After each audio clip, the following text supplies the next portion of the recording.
Good afternoon, I'm Tyler Danberg. Current Broncos and former Ohio State linebacker Jonathan Cooper was arrested again Thursday night on multiple charges that he violated a protection order filed against him earlier in the week. In addition to multiple charges, including a felony charge from his first arrest this month, Cooper is now facing charges for harassment from repeated phone calls and violation of a protection order, according to records.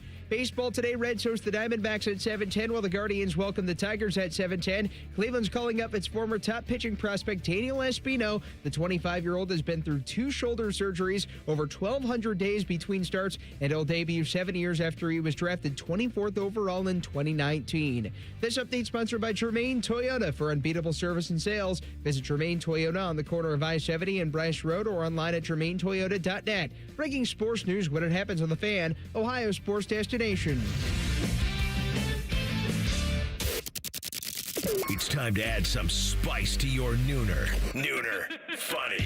This is the place where big-time guests, bold opinions, and little cute doggies come together.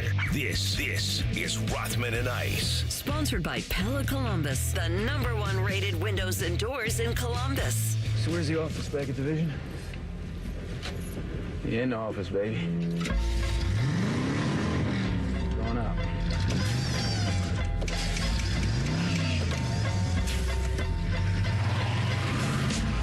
Welcome to Rothman and Ice on The Fan. I am Dave Biddle. I am joined by Scotty Vegas. We have Cole Bartimus at the controls. Anthony and Maddie are off today. Gents, how we feeling? Oh, great, David. I'm a little confused, though, because it feels like this should be Sunday morning, right? You and I do On the Money on Sunday mornings, but it's great to see you both. It's great to see you as well. I think this is the first time, not including when we do like the Fan Tailgate show where you come on for a segment. I think, correct me if I'm wrong, this is the first time we have co-hosted a show together that wasn't one of the Sunday shows. I think that sounds right to me. It took us 8 years to finally talk Fish into it. He finally is letting us do it. Cole, how you doing, my man? I am all good, fellas. So we got an On the Money takeover. Appreciate you guys coming in and doing your thing. Well, I think Rothman's going to a niece's graduation this weekend. Ice has baseball with the 15-year-old, so they're all over the place, but we'll have fun. Heck yeah, we will. We're going to have a Scotty Doesn't Know segment later this hour, World Cup themed. And let's start with the World Cup. United States begins World Cup play tonight against Paraguay, 9 o'clock. Scotty and I are going to be at the casino, Hollywood Casino, for a watch party tonight at 9. You can win free prizes. So, guys, let's get into this. Like, what would make this a successful tournament in your mind for the United States men's national team? Do they just need to get out of the group stage? Do they need to win at least one in the knockout round, which is not what it used to be? It used to be if you got out of your group stage, you're already in the round of 16, 1 win away from the quarterfinals. Now, you're in the round of 32 if you get out of your group stage. There's 2 wins away from the quarterfinals. So what would constitute a successful World Cup in your opinion? So I feel like there's a couple ways we have to look at this, Dave. First off, to avoid disaster, you have to get out of the group, right? So that's number one, is get out of the group, get to the round of 32, and then kind of see how things play after that. If you look at the betting odds, which of course is the first thing that I start looking at when the draw was announced and all that good stuff. So stage of elimination, USA to be eliminated in group play is plus 460. So that's very unlikely. However, that would be the disaster scenario. The most likely betting scenario is USA making it all the way to the round of 32 and losing, because they're plus 160 to lose in that round. But to me, I think for us to say it is a successful World Cup for the United States, it's make it to the round of 16. That's the number that I have circled. Like, okay, get to the 32 would be okay. You know, you avoided the disaster of losing in group play. However, for it to be successful, you got to get to the 16. I agree 100%. You know, you outlined that perfectly. Like, not getting out of the group stage, disaster. Getting out of the group stage, okay, we won't look at it as a disaster. But then winning a game, that makes it a success. Then winning 2 games makes it a wild success. I'm not even going to entertain them getting to the semifinals. That would be awesome. But just get to the quarterfinals. That would make it a wild success. But, yeah, just get to the round of 16. That would make it a success for me. What about you, Cole? Yeah, I mean, it's kind of chalky because you guys have already said it, but basically the standard's the same, where it's like get to the round of 16. That's pretty successful. 32, like, that's okay. I don't think it would be the end of the world. I mean, it certainly wouldn't be exciting. It wouldn't be a gigantic disaster, like not even making out a group play. But, you know, with the last round in 2022, making it to the round of 16 and then having to obviously not even qualifying in the World Cup before that, that would definitely be tough. but I think that round of 16 would make you feel pretty good about it and then build off of that. Yeah, and their group is interesting. Like, they don't have any bad teams in their group, but they don't have any, like, stellar teams either. Like, they're the betting. And I think if this was maybe, if Paraguay was hosting the tournament, maybe the United States would not be favored to win their group, but they are the favorite. But all these teams, if you look at, like, the FIFA rankings, are all bunched together. When you look at Paraguay, Turkey, United States, and Australia. Australia has... They're the quote unquote the worst of the group, but they're all kind of bunched together. So it's a very interesting group, but the top two make it. And if you're third in your group, you still have a decent chance of getting out. Well, what's incredible to me, because for me, I'm a very fringe soccer guy, right? So it's like, all right, there was a little bit of excitement because the U.S. being the one of the host countries. It was like, okay, all right, I'm excited. And then we're throwing these watch parties, and so there's a little bump with that, not that kind of thing. But if you look at the number of viewers around the world and how humongous this World Cup is, like I was comparing this, I was just bringing up TV ratings. And in 2022, the World Cup final ended up having 1.42 billion viewers global wide, right? So, and then I wanted to look and kind of compare that to like our biggest event here in the United States, which is, of course, the Super Bowl. And that's 127.7 million viewers. That was peak, the peak for this last Super Bowl. Chiefs, the peak for the Super Bowl is 138 million viewers. So, like, we talk about it, and, like, we're somewhat excited for the World Cup. You and I both have USA on, but the excitement around the world, it doesn't feel like there's that same buzz here, in my opinion. And I thought there would be because we're hosting it, along with Canada and Mexico, but, the majority of the 16 sites are in the United States.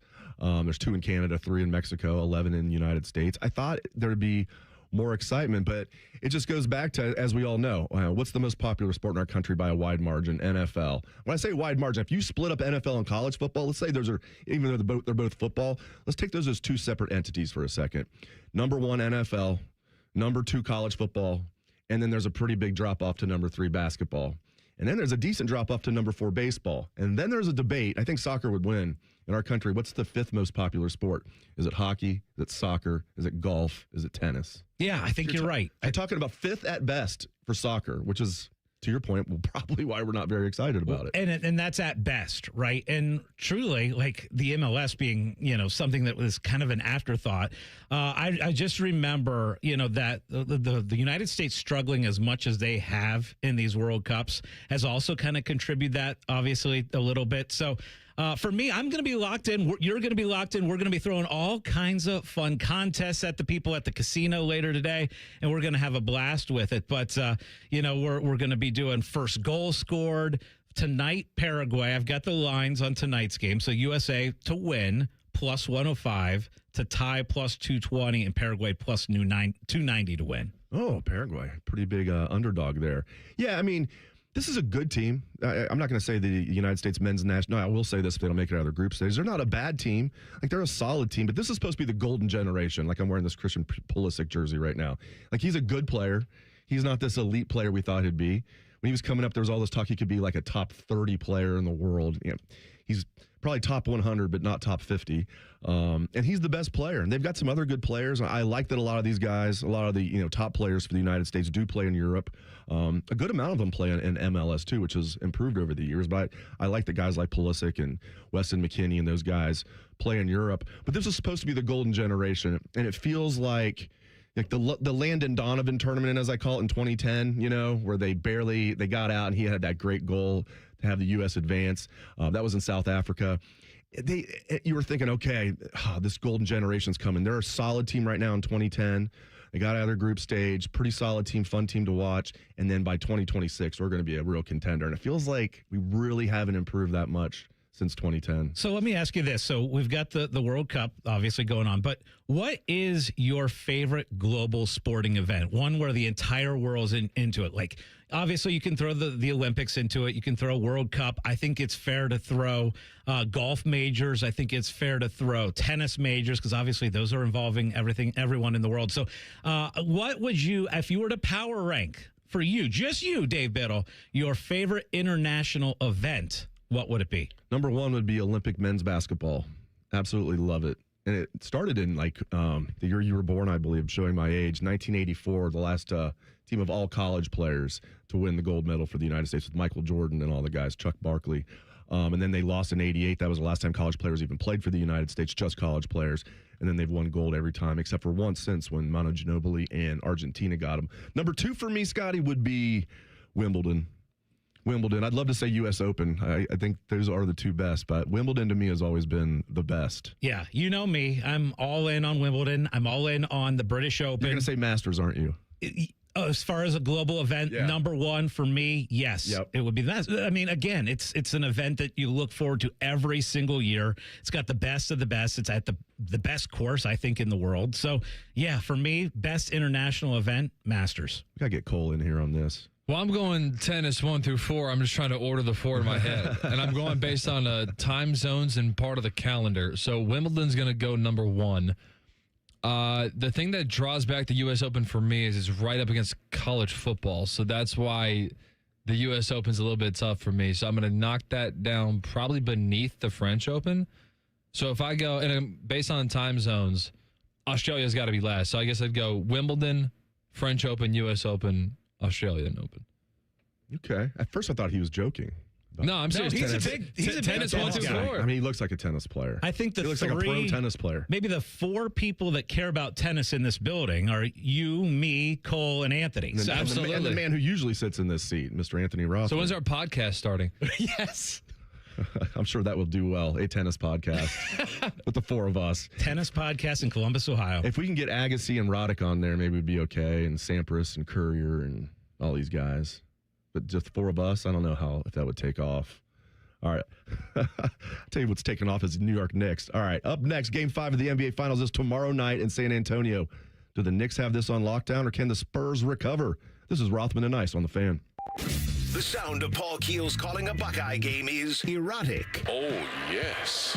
Your home of the Buckeyes, The Fan, Ohio sports destination. When sudden illness or injury strike, Ohio State offers 3 types of urgent care to meet any of your needs. From traditional urgent care to our specialized orthopedic urgent care for activity-related injuries and advanced urgent care for more serious injury and illness. Our experts treat everything from broken bones to ear infections and colds and flu.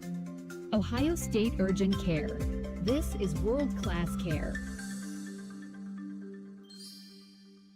Indeed presents hires you can't afford to get wrong, like a hospitality manager at a 5-star hotel. So I just checked into room 318, but someone was in there. Room 318. Oh, you were supposed to be booked in 813, which is now booked. So what do we do? How about rock, paper, scissors for who gets the bid? This is a job for sponsored jobs. This is what happens when you don't sponsor your job on Indeed. Next time, get matched with quality candidates with Indeed sponsored jobs. Visit Indeed.com/hire now and sponsor your job today. Wesley Financial Group is not a law firm, and Chuck McDowell definitely not an attorney. This is Chuck. If someone talked you into buying something really silly and you want to get out of that silly little thing, my advice, get the facts. Call me and I'll send you our timeshare exit kit absolutely free. Inside, you'll learn how timeshare works and all your options for cancellation. Call Wesley now for your free exit information kit. 800-791-0000. That's 800-791-0000. Your next getaway is closer than you think at your Columbus Zoo. Baby elephants, playful tigers, hungry giraffes. Explore North America Trek and discover rescued bear cubs, eagles, and more. Plan your visit today at columbuszoo.org. Dip it, dunk it, smother it. It's queso gone wild at Hothead Burritos. Try our new loaded potatoes covered in queso and topped off with hardwood smoked bacon, burritos, bowls, nachos, and more. Hothead Burritos. Get up and get you some queso. There's this thing repair people do nowadays. Mappo's Plumbing.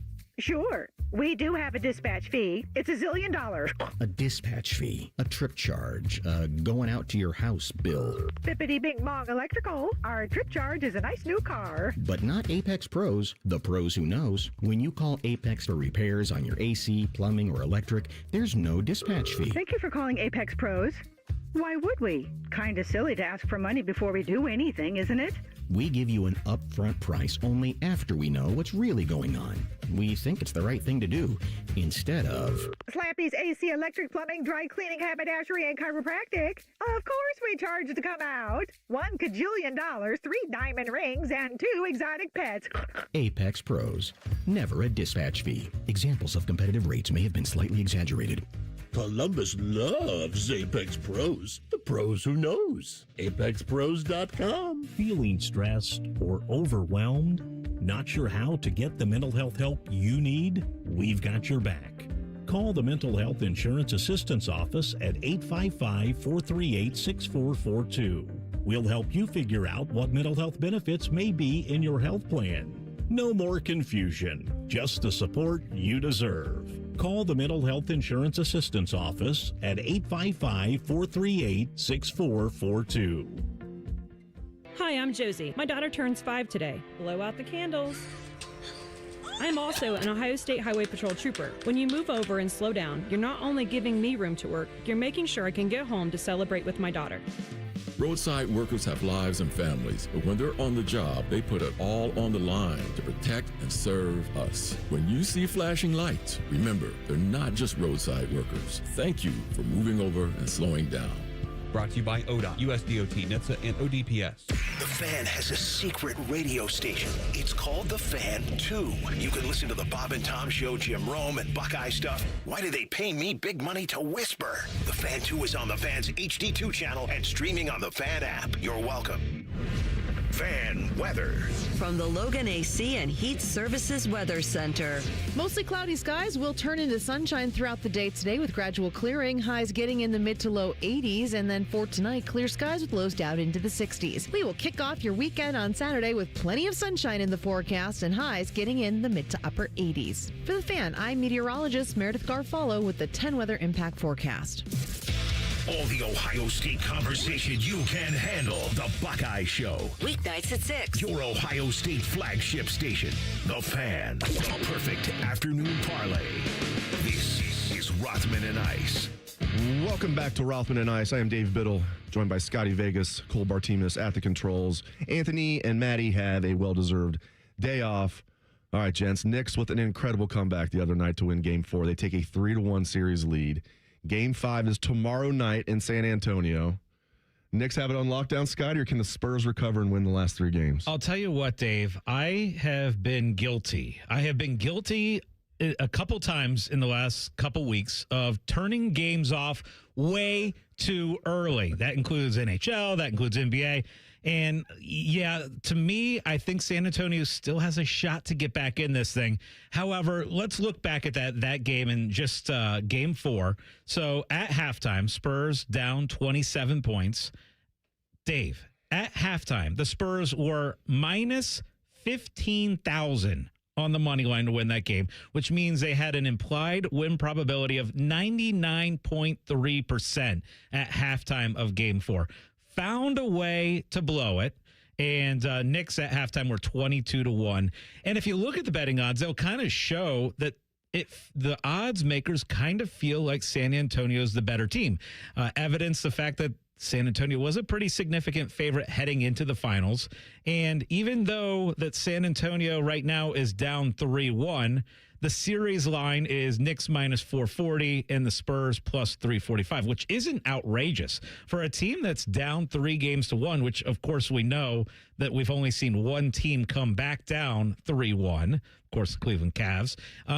It's a long shot, but these games have been so wild and such roller coasters that it wouldn't shock me, Dave, if the Spurs take Game 5 and make this whole thing very, very interesting for Game 6. In case anybody is wondering how Sportsbook makes so much money. I mean, look at these money lines. Give it to me again. Minus 430 for the Knicks. Yep. And then what is it? Plus 185? So for the Spurs to win it all right now, it's plus 345. Oh, 345. Okay, that's better than what I thought. I thought you said like 145. I'm like, how is one 430 and the other's 145?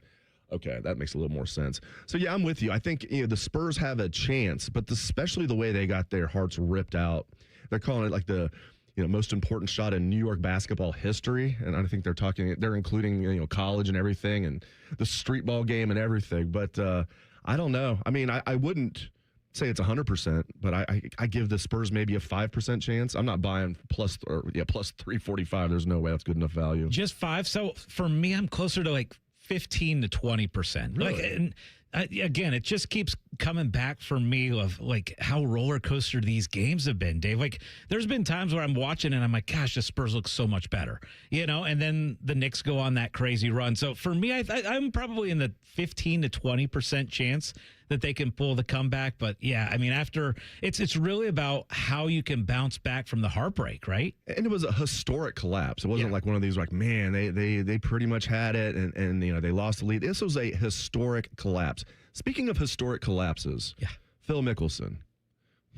Smooth transition? Yeah, seriously. Okay. I mean, right? So it's funny you mentioned this, Dave, because this is a guy who I'm telling you 10 years ago, it felt like the entire public loved Phil Mickelson, right? Because it felt like he was the everyday guy that was having a ton of success and winning a lot. Now, I say that because he had a lot of heartbreak, right? So he's out on the golf course and we see him absolutely blow some U.S. Opens, blow some big tournaments. We see him go through kind of the yips in putting for a while. So it kind of felt like Phil was one of us. And you watched him and his demeanor on the golf course was he always had that big smile and giving everybody that half thumbs up. And it's like, oh, Phil Mickelson, he's one of us. He's one of the likable guys. And then the whole live thing happens. Well, there was gambling before that. Well, that probably didn't turn you off too much. That did not turn me off. He's addicted to sports gambling, Scott. He's like, I like him even more. In fact, that brought back to one of us, right? So Phil Mickelson, to me, he had and again, a lot of these big time athletes go through a lot of these gambling stories. So Phil was one of those that, there were a lot of rumors out there about the gambling debts and the issues that he had with sports betting as well. But he had that public persona of the everyday guy that's seeing and feeling the success on the PGA Tour. And I felt like he was almost universally loved on the PGA Tour. And then you get to the point where he wins the PGA Championship a few years ago at an older age, right? And it's like, oh, yeah, even at this older age, Phil's still around. Phil can still compete at this high level. And at that point, he's at peak, right? Everybody's like, oh, the old man, the lovable guy. He's at the top of the world. And then he makes this decision about the live split. And that obviously angered a lot of people. Well, now the latest story on Phil Mickelson is he has been banned from his club for kind of allegedly creeping on some female employees at the club.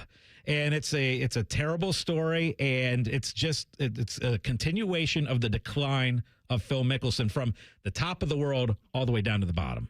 And I get these are allegations. We've not heard his side of the story yet, but you're a world famous golfer. For that club to kick him out tells me they must have some evidence. Well, I mean, everything's on camera. I can't imagine it's a he said, she said. They don't have any evidence, because for them to kick Phil Mickelson out of there, again, this is just my opinion. I don't know for sure what happened here, but for them to kick him out, wow, they must know something. Yeah, and you talk about like at the top of the world too. Like I still remember watching that PGA Championship where Phil wins, and he beats Brooks Koepka at the end too. Like he beats an American who was really popular, and he gets it done. All those people are following them, and they're right in the middle of them. They're walking up the fairway. It was almost like out of a movie. It was almost like the finale of Caddyshack, right, where the fans are just walking up the fairway, and it was just a storybook thing. And then all of a sudden, you just see the complete turnaround of Phil. And I don't think there's any way at this point for Phil, because a lot of times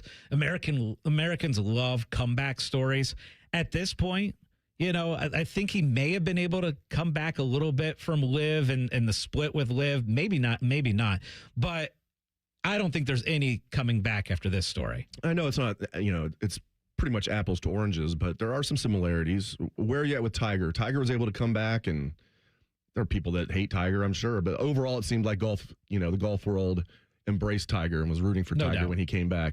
Phil's, older than Tiger. He's not even going to come back now, but like you feel different about Phil than you do Tiger's reputation. Because now it feels like Phil let us down and was really fake for all those years. I think that's kind of the take for me because I grew up loving Phil. Like, Phil to me was my favorite golfer. I know so many people love Tiger Woods, and I like Tiger Woods too. But for me, I was like, I loved when Phil was able to top Tiger in the very, very rare times that he did. But for me, like, it was like, yeah, it was cool when Phil. But now I look back and I'm like, gosh, how fake was that guy? You know, and you know, there was all these stories about how leading up to a U.S. Open, he was going to leave the U.S. Open, and he had his own private jet ready to fly to his wife and for the birth of his child and all that stuff. And it was like every narrative pointed towards Phil just being the everyday good guy. And now it just feels like the complete opposite, Dave. Yeah, and to your point, I mean, Tiger, you could make the argument like his off-course stuff that he's a bit fake or was fake. On the course, though, you knew what you were getting from Tiger. Yeah. No pun intended. He was a Tiger out there, whereas you're right, Phil was kind of like always being fake now that we look back on it. Well, and you wonder exactly because to get kicked out of a club, for a Phil Mickelson to get kicked out of a club, they took his pictures down. Like they literally, like, he was playing and he's out of here. So it had to be really bad. Yeah, and we'll see. I mean, again, I don't believe he's spoken on it yet or his lawyers, so I'm sure we'll hear his side of the story if he does have a side of the story. But what a fall from grace for Phil Mickelson. Back to the Knicks. How about OG Anunoby? Not just the game-winning shot, the game-winning blocked shot, had 33 points. This man is averaging over 20 in the playoffs. You know, I mean, he's got a chance. I think Brunson would win it if the Knicks win. Brunson's going to be MVP, but Anunoby's like right there. Yeah, and I remember watching him in college and not thinking like, okay, you thought, okay, this guy could be a decent NBA player, but nothing like this. And that tip in, I still keep coming back and rewatching highlights of that and just exactly how he had the body control to tip that ball in the way he did. I mean, it's just absolutely ridiculous. And couldn't have timed it any better. He caught it. I mean, he was way over the rim, and he couldn't have gotten, I don't think. It was a perfectly timed. And yeah. He's a little lucky that Wemby wasn't one of the ones like stretching up to get that. I was like, did he just like out jump Wemby there? Like, no, Wemby didn't really even know what was going on because he was a little bit away from the rim. But who have you been rooting for? Because I grew up, I still am a Bulls fan, even though I don't know why. But I'm a Bulls fan, so I didn't like the Knicks. I have found myself like jumping out of my chair, pumping my fist, rooting for the Knicks this series. It's weird. And it's not like I have any hate for the Spurs either. It's been weird for an old Bulls fan like me. Used to hate John Starks and those guys because they acted like they were on Jordan's level. Then he'd smack him down eventually. Sometimes it was pretty close, though, before he smacked him down. I've been rooting for the Knicks like crazy. I don't know what's gotten into me. So, you know me. I'm rooting for who I'm betting on, so it changes game by game. Fair. But it just so happened, like that game 4 was one where I've been taking the home team on the money line, so I was excited that the Knicks won it, but I had completely given up, Dave. Like when we saw that at halftime, that was one where I was like, nah, I'm done with this game. This bet's dead. So I keep going back and forth who to root for, though.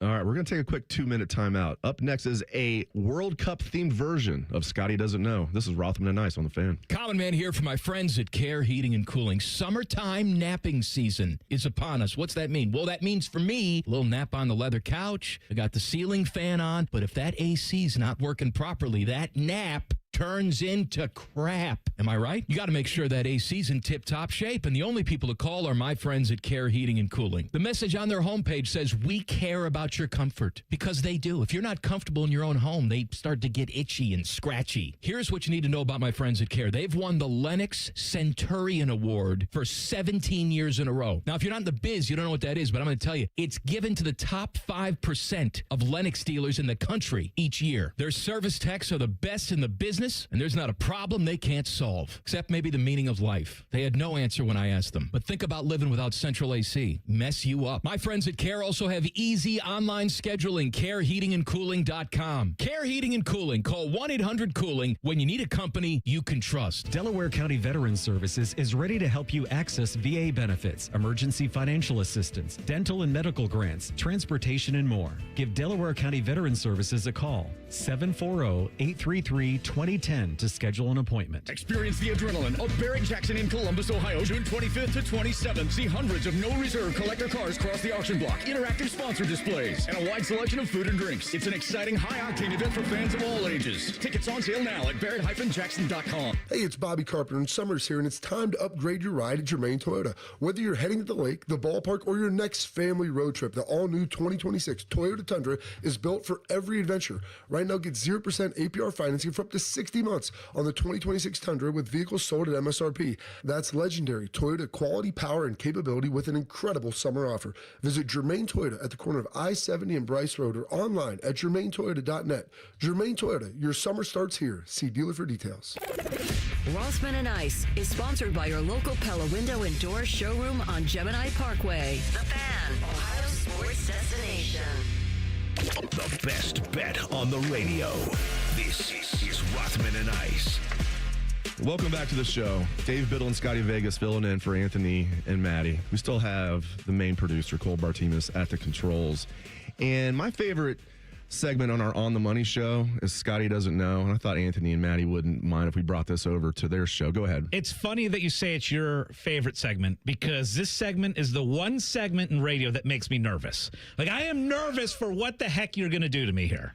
It's a World Cup themed version of Scotty Doesn't Know. Hit it, Cole.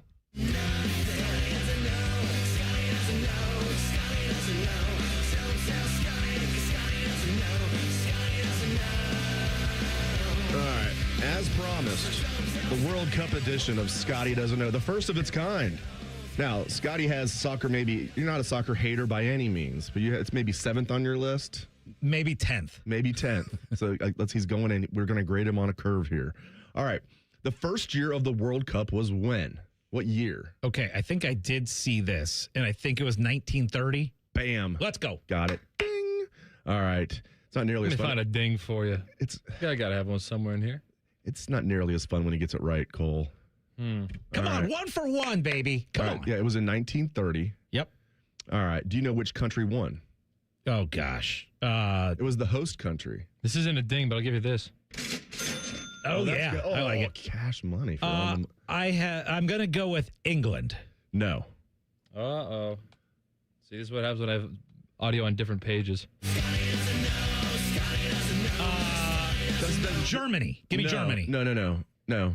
Scotty doesn't know. Scotty doesn't know. Oh, wait, am I playing it every single time for the same question, or is it one? Oh, yeah. Every time he says. Oh, my goodness. We're going to hear this a million times, aren't we? That's what the people like. All right. We'll be at the casino. They're like, can you guys Next do guess. more Scotty doesn't know? Not England, not Germany. It's in South America, and it's There's got to be a 3 strikes Montevideo. Does that help you? Uruguay. Yes. Bam. They beat Argentina 4-2. All right. What is the farthest the United States men's national team has ever advanced in a World Cup? To what round? I want to say this between quarters and semis. Give me the quarters. No. Semis. Yes. What do they always say on standardized tests? ACT, SAT. Go with your first instinct. Right, you were semifinals. Yeah, semifinals. What year was that? That's Don't the tell next me that's your next question. one. Stupid. Maybe think back to the first question. Oh, gosh. So the very first one? So 1930. Got it. All right. Now, the second farthest the United States has ever gotten is the quarterfinals. Okay. That was recently, right? Relatively. He's going to get this one, too. I was going to say, have they reached the quarterfinals yet this century? This century. I'm going to go with yes. Nailed it. Ooh. All right, here you go. Which year? Was it? No. 08? No. There wasn't. I think they missed in 08. I think there was no World Cup in 08. Okay, how about? There was one in 2 years before then. 06. And 2 years after that, and 6 years before 08. Give me 06. No. They didn't even get a group stage in 06. All right, your clue is. Was it in the 90s? No, it's this century. Oh, this century. So your clue, I think you were going to say this initially, ACT, SAT. Your clue is Holy Buckeye. Oh, 02. 02. Dang. There you go. All right, here you go. You've heard of, here, let me go back to this. Yeah, you've heard of both of these guys. Two guys are tied as the leading scorer ever for the United States men's national team. This is not just in World Cup games, but just in all, U.S. games. Two guys, and they're relatively, recent. They're retired now. Give me Landon Donovan. Landon Donovan's one of them. Can you get the other one? He was a teammate of Landon Donovan's. He also, they do broadcasting together. Cool guy. I'm going to go Brian McBride. Dirty Harry is your, no, not Brian McBride. Clint Dempsey. There you go. All right. So those are the top two ever. Who's the active leader for the United States men's national team? You got the goals? jersey on right there, Christian Pulisic. Yes. He's got 33. He is 5th overall all time. All right. Who is the head coach of the United States men's national team? Oh, gosh. Cole, I need help. I need help. I have no idea. If you give me his nickname, I will accept it. You don't have to get first and last name. Just Cole. Chief. I don't know. Skipper. Skip. I have no Okay, no so I'm gonna give you his MLB nickname. manager. And let's see if you can get it, just even his last name. All right, his nickname is Poach. I got nothing. Pochettino. All right, Pochettino. What country is he from? Pochettino is from Argentina. Yes. Oh, whoa! That was a complete pull out of the tuckus. I thought he was had going no to say, 'cause idea. his parents are from Italy, and then he. I was going to say, I would have guessed Italian Italy just off the name. Yeah, that's an Italian. Nice All right. job. Nice job. All right, you've heard of this guy. Which player has both the records for the youngest player to ever score a goal at the World Cup and the youngest to record a hat trick at the World Cup? And he was 17 years old. Both feats. American? No. No. All right. No, South American. That doesn't help me. Growing up, because there was a video game, I considered him the most famous soccer player ever, which he still might be. Pele. Okay. There you go. Nailed it. Good job. What country is Pele from? Brazil. Nailed it. Nice Which, job. by the way, I got screwed in this thing. But nice job. There was a random draw here at the office where we were all given a different country to root for in the World Cup, and it's how far your country goes is how much money you make. And I ended up with some of the dumbest countries, like the small countries that I didn't even know were in the World Cup, and so I got screwed. But the one country that I do have that I'm pulling for is Brazil. And this year is a little tougher because when you have 48 teams, that's a little tougher, right? They expanded it to 48. Yes. From 32. Yes. Yes. When was the last year the United States hosted the World Cup? What year? I feel like it was 90s, right? Was it like 92? No, you're very close, though. 94. Correct.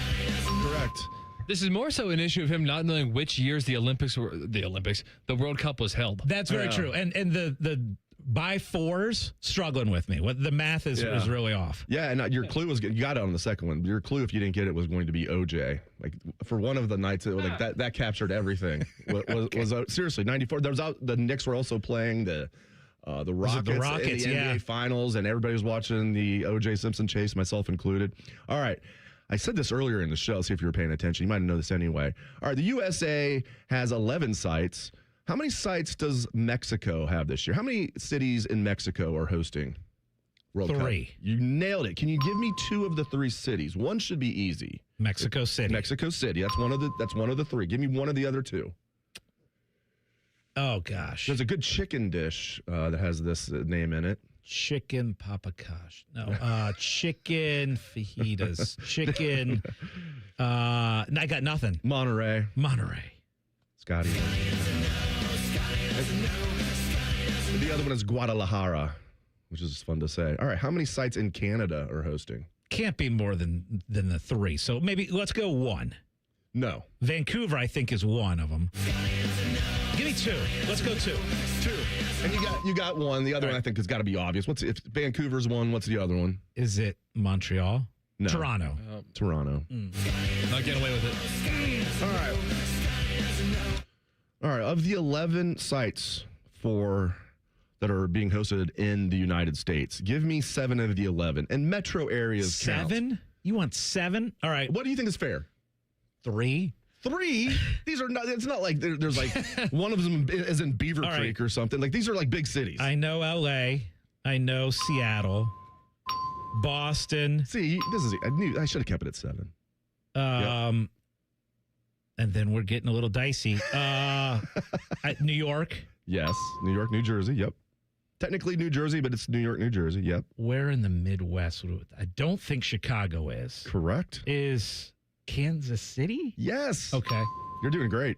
5. There's got to be one down You already south. mentioned tonight's game. You already mentioned that one. Yeah, I'm going to go Dallas. Nailed it. And then Phoenix. Is there a Phoenix? No. We give it to him. I think he did pretty well there. It's Atlanta, Boston, Dallas, Houston, Kansas City, L.A., Miami, New York, New Jersey, Philly, San Francisco / Bay Area, Should've and gotten Philly. Seattle. Seattle. We got a deal. Where will the World Cup final be? What city? What metro area? New York, right? Correct. Good job. That's always a safe guess. Yeah. Good job. All right, just 2 more here. These are tough. You're not going to get these, but we'll just throw them out there anyway. Who's the leading goal scorer all time just in World Cup games? He's from Germany. You're not going to get this. I wouldn't have got this either, and he didn't even play that long ago. Preemptive doubt. Yeah. There you go.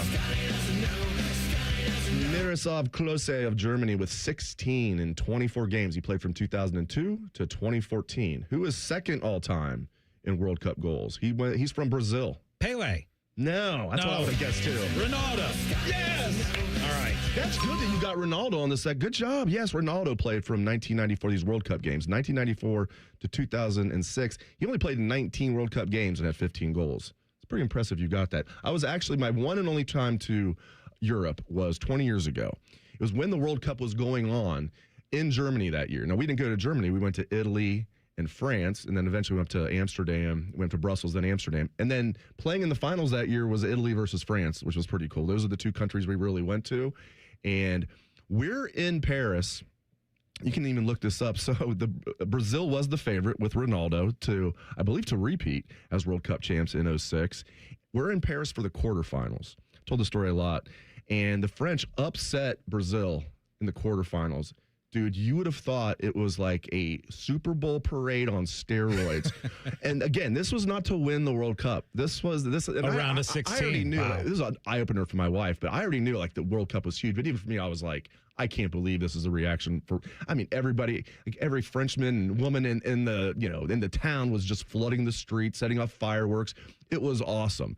And it was for the quarterfinals of France upsetting Brazil. You know what else is awesome, Dave? I'm looking at the show sheet for the rest of the show, and we are not talking any more soccer. That was it.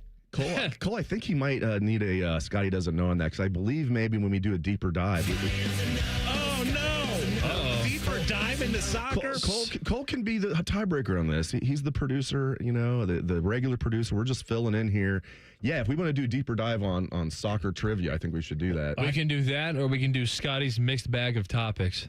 Oh, that sounds better. Oh, that Scotty's sounds good. mixed bag sounds better. That sounds good, because we did the show sheet, and then Scotty had some, because I said, let's throw some ideas out there, and you threw some, really good ideas out this morning. One of them was Phil Mickelson. Yeah, one of them was that we wouldn't be Dave's talking already about poaching from your mystery bag of topics. Yes. I thought I had a good show sheet, and Scotty just made it even better. It's good teamwork right there. Good teamwork. Up next is Overs and Unders. This is Rothman and Ice on The Fan. A lot has changed in 30 years, but we're still that old shoe that feels worn in and well-loved. And, we smell a little, but you've accepted that. The Fan. The great thing about Atlas Butler is they do it all. Heating, cooling, plumbing. Look, I'm busy with work. I don't have time to wait around or deal with lots of people. One company, one call, and they do it all. Wonder if they'll clean out my inbox. Seriously, offer that service. Please. Atlas Butler is at your service. Call 1-800-FURNACE. If you don't have Friday, June 12th circled on your calendar, get out a marker, circle that 12. Hollywood Casino Columbus is the place to be. Scotty Vegas here, and we're going to be cheering on Team USA in the sportsbook with a big watch party at 9 o'clock. Contest, prizes, plus the all-new Hollywood Casino Columbus Hotel grand opening is June 12th. Brett Michaels live, fireworks, swag, food trucks, and our watch party. Must be 21 or older. Gambling problem, call 1-800-589-9966. This 4th of July week, Championship Golf takes center stage in Columbus. From July 2nd through 5th, the 46th U.S. Senior Open Championship comes to Scioto Country Club, where legends of the game meet hallowed grounds that don't play favorites. Feel the energy, the tradition, and the pressure of championship golf at its finest. Be there for every moment. Tickets are available now on SeatGeek. Veterans and active duty service members, when your call to service ends, your mission doesn't have to. Go from GI to IT in just a few months at My Computer Career. Prepare for a high-demand career in cybersecurity, protecting people, systems, and institutions from real cyber threats. Cyber warriors are needed now. Will you answer the call? Go to mycomputercareer.edu/CWP to learn more. That's mycomputercareer.edu/CWP, an elite CompTIA certification partner. VA education benefits are available to those who qualify. Hey, what's up? It's T-Bone. It is very difficult these days to find a great deal. Imagine if you had to buy something and you knew you had a certain amount you had to buy, but you got half of it for free unexpectedly. That would be an awesome deal. Well, the good news is Window Nation has that deal going on for you right now. With Window Nation's Buy 4, Get 4 free sale, you could replace all your windows and get half of them for free. Plus, you could even get them with no money down, no monthly payment or interest for 2 years, and you get top quality materials, insulated glass, and precision seals, all at a great price. As the weather continues to get hotter, you're going to run your air conditioner more. If your windows aren't energy efficient, they're letting that cold air out of your house, and you're paying more. Fix that problem with Window Nation. Save big with Window Nation's Buy 4, Get 4 free sale going on now. They even have a lifetime warranty on these windows. Check out windownation.com to book your consultation today. That's windownation.com. Window Nation, proud partner of the Wounded Warrior Project. Indeed presents hires you can't afford to get wrong, like a hospitality manager at a 5-star hotel. So I just checked into room 318, but someone was in there. Room 318. Oh, you were supposed to be booked in 813, which is now booked. So what do we do? How about rock, paper, scissors for who gets the bid? This is the job for sponsored jobs. This is what happens when you don't sponsor your job on Indeed. Next time, get matched with quality candidates with Indeed sponsored jobs. Visit Indeed.com/hire now and sponsor your job today. Wesley Financial Group is not a law firm, and Chuck McDowell definitely not an attorney. This is Chuck. If someone talked you into buying something really silly and you want to get out of that silly little thing, my advice, get the facts. Call me and I'll send you our timeshare exit kit absolutely free. Inside, you'll learn how timeshare works and all your options for cancellation. Call Wesley now for your free exit information kit. 800-791-0000. That's 800-791-0000. Bishop and Friends. Your comedic timing on the zinger to Saban. I thought we could smile a little bit, laugh a little bit. If the timing was right and coach was there, we could maybe get a smile on. Bishop and Friends, sponsored by Diamond Cellar. Weekdays from 9 to noon on The Fan. All your favorite fan shows are available when you want them. Head to 971thefan.com and hit that subscribe button. The Fan, Ohio sports destination. Rothman and Ice presents Overs and Unders. Sponsored by the Roofing Guys. For all your roofing, siding, and gutter needs, contact the Roofing Guys at theroofingguys.com.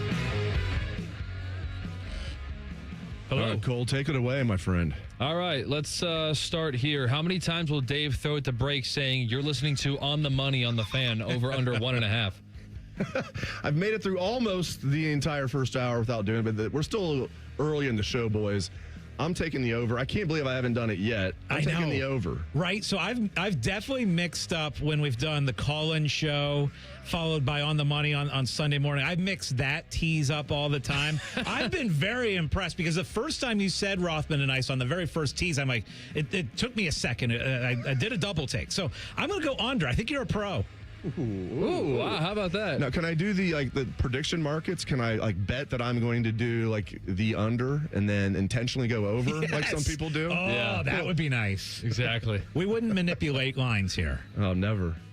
The Bengals win total sits at 9.5.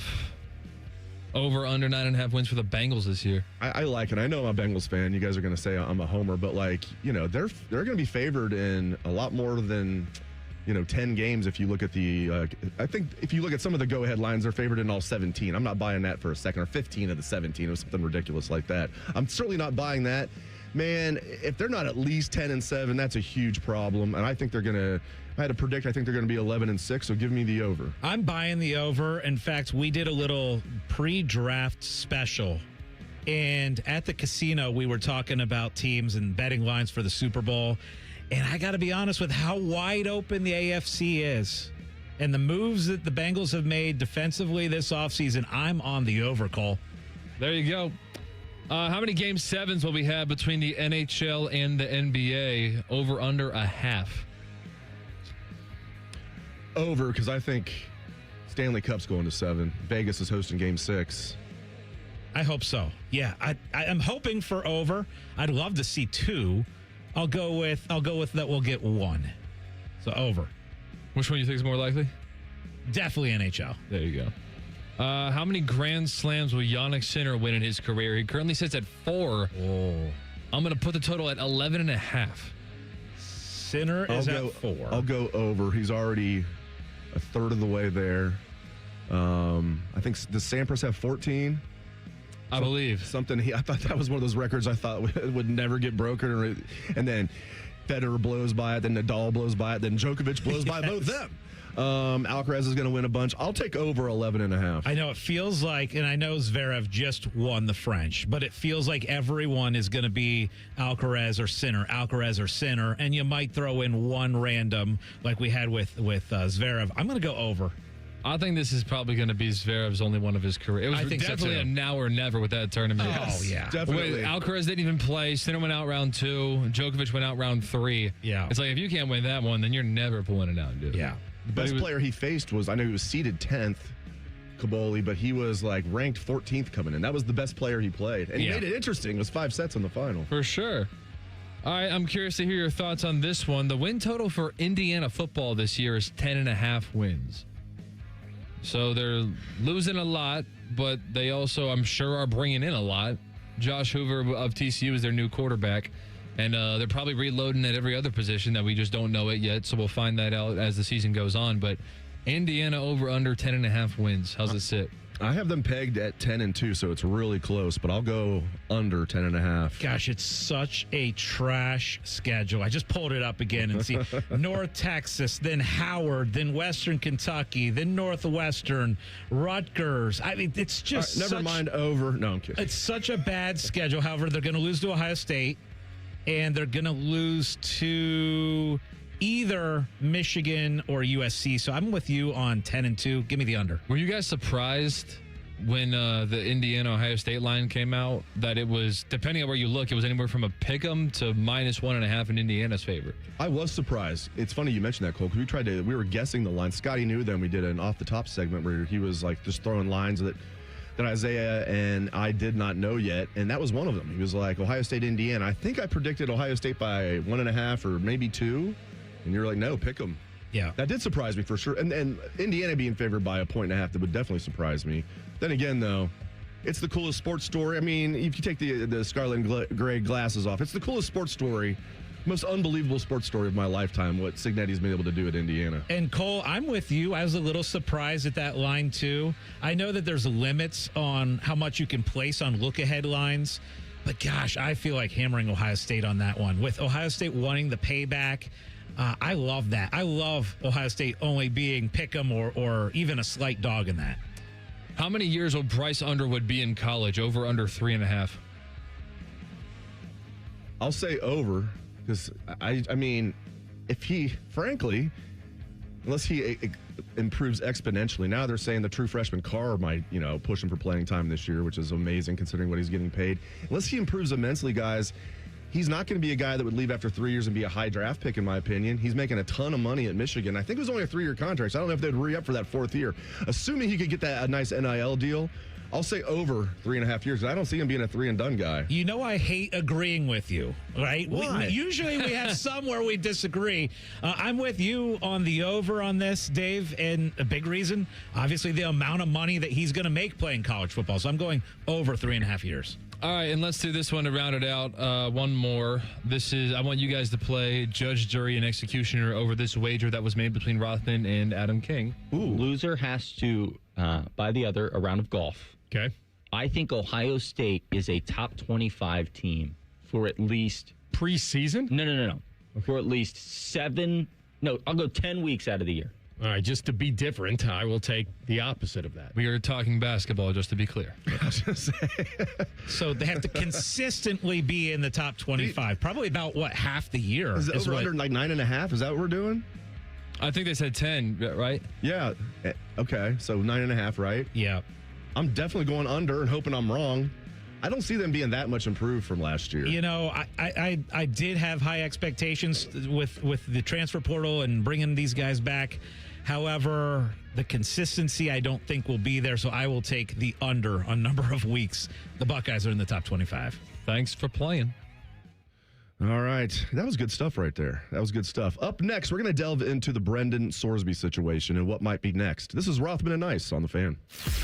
The radio couldn't contain us, so we've taken over YouTube. Catch Morning Juice weekday mornings at 6 by searching 971 The Fan. Do it. Hey, what's up? It's T-Bone. Tired of snoring? Sleep Better Columbus can help with a custom mouthpiece that opens your airway and stops the snoring. No mask, no noise. Call 1-800-MORE-SLEEP or visit sleepbettercolumbus.com today. Stop snoring, sleep better, live better. Everybody thinks they're a great driver. Outlaw Motor Speedway gives you the chance to prove it. Experience professional racing simulators, full motion rigs, and some of the world's iconic tracks right here in Grandview. Race your friends, join a league, or bring the office out for an unforgettable corporate event. And when the checkered flag drops, keep the night going with great food and drinks here or next door at Agave and Rye. Then climb back in the driver's seat and see who's got what it takes. Book your race today at outlawsimracing.com. I'm Ultima Morgan. Morgan & Morgan isn't just an injury firm. It's our family's life work. It's my husband, it's my sons,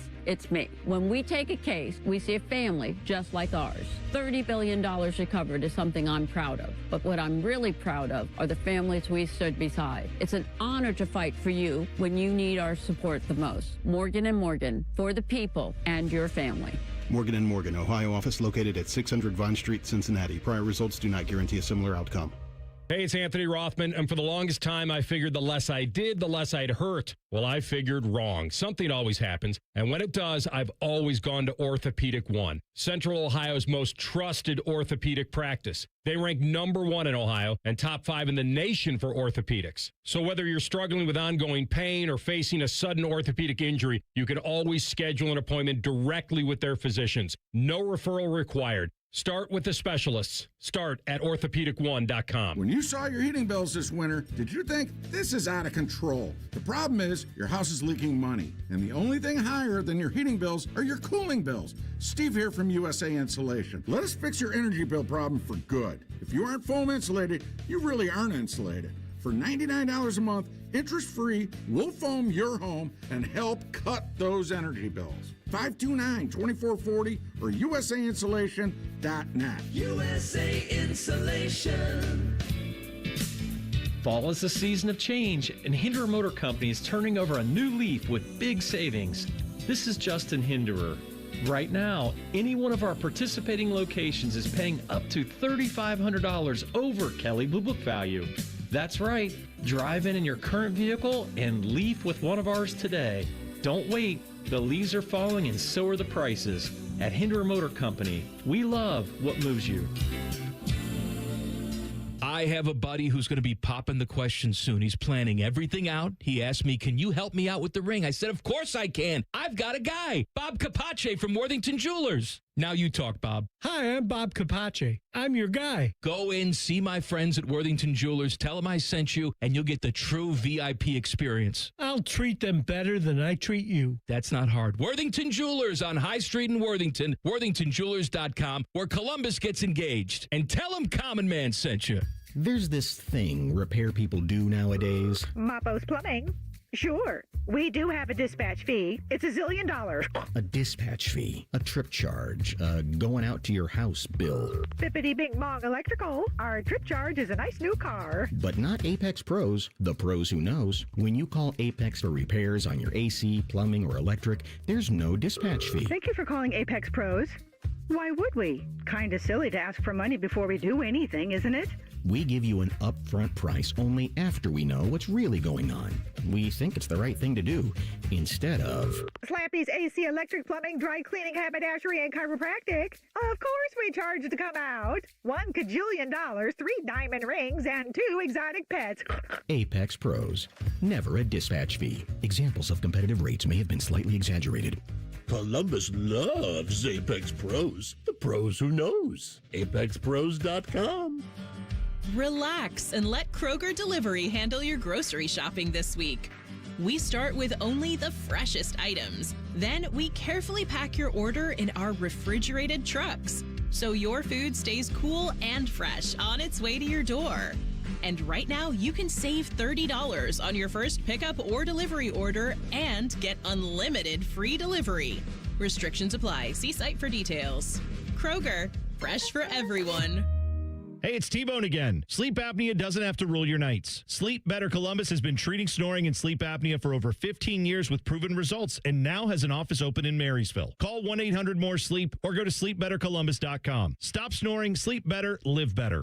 Broadcasting live from the McDaniel GM Superstore Studios. Driving excellence since 1916. Chevrolet. Together, let's drive. WBNS HD1 Columbus.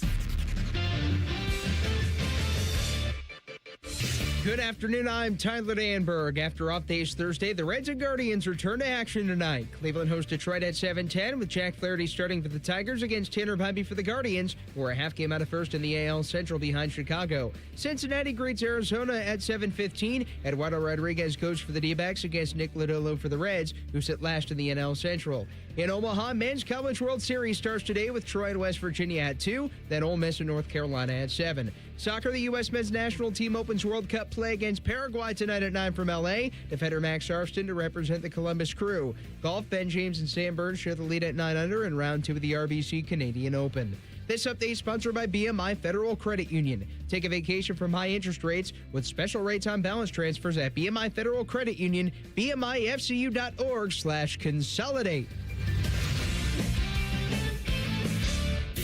What's up, knuckleheads? You're listening to Rothman and Ice on The Fan. It's not terrible. Welcome back to Rothman and Ice on The Fan. I am Dave Biddle, joined by Scotty Vegas, Cole Bartimus at the controls. Anthony and Scotty.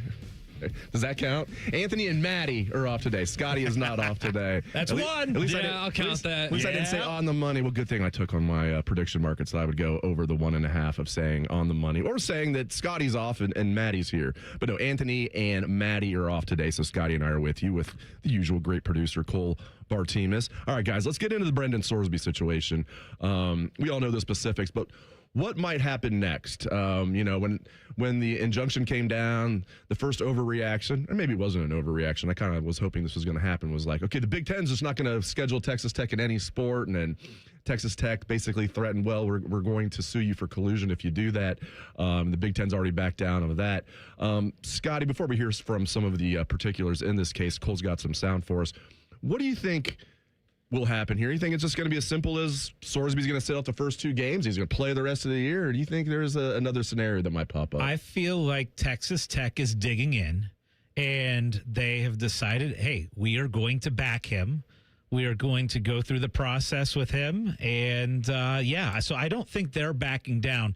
What I have found absolutely ridiculous, Dave, is all of these different athletic directors and trustees and presidents and stuff coming out and just saying, hey, we will have nothing to do with Texas Tech and playing Texas Tech going forward. I mean, even the Georgia athletic director, I found this absolutely crazy. Georgia's athletic director, Josh Brooks, just suggesting nobody in any sport should play Texas Tech while this is going on.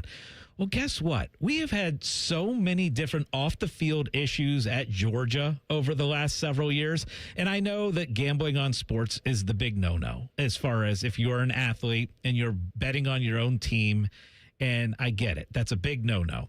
But if Georgia was to look around at the different off-the-field things that they've had and that they've been going through, maybe they wouldn't be talking about Texas Tech in this own way. And I completely get everybody's frustration over the betting on your own team. I will tell you, I believe that it is widespread. Like, I know that Sorsby, he was the one who's been caught with this. I believe throughout college sports that there are a lot of college sports athletes that are betting not only on sports, not only on NCAA sports, but even on their own team. I do not believe that this is a one-person thing. I think would be naive to believe otherwise. Yeah. Like, we don't know how many, to believe he's the only one and he got caught. That's what I say about Donaghy. Like, people say, oh, you believe in these conspiracy theories that some refs might be on the take? Do you think that's the conspiracy theory? I think the conspiracy theory would be if you think Tim Donaghy's the only one in NBA history who did it. Correct. Like, it's just, yeah. I mean, again, I don't know if it's widespread, but I certainly don't think Sorsby's alone here. Look, this is a very small example at a completely different level. But I was talking to a college tennis player. And we were just kind of having a conversation. He knows I'm, Anthony Rothman? Yeah, not Anthony, a current college tennis player. And we were just talking about sports betting because he knows that, we do what we do as far as hosting a sports betting show. And he was talking to me about bets that he places. And then all of a sudden he's like, you know what, I can't talk about this anymore, and shut down the conversation real quick because he realized that him talking about is not okay. And because what's his name? I'm kidding. Don't say his name. I would never say his name. I would never say what school. It was not even Ohio State. Okay. But it was an athlete, a current college athlete who bets on sports. And he was talking about it and then had to shut it down and realize, I got to be really careful who I am talking about this with. We've got some sound from Texas Tech head coach Joey McGuire and from mega booster Cody Campbell. Cole, let's lead off with Joey McGuire and what he has to say about the situation. Brendan Sorsby is recovering from an addiction. He's recovering.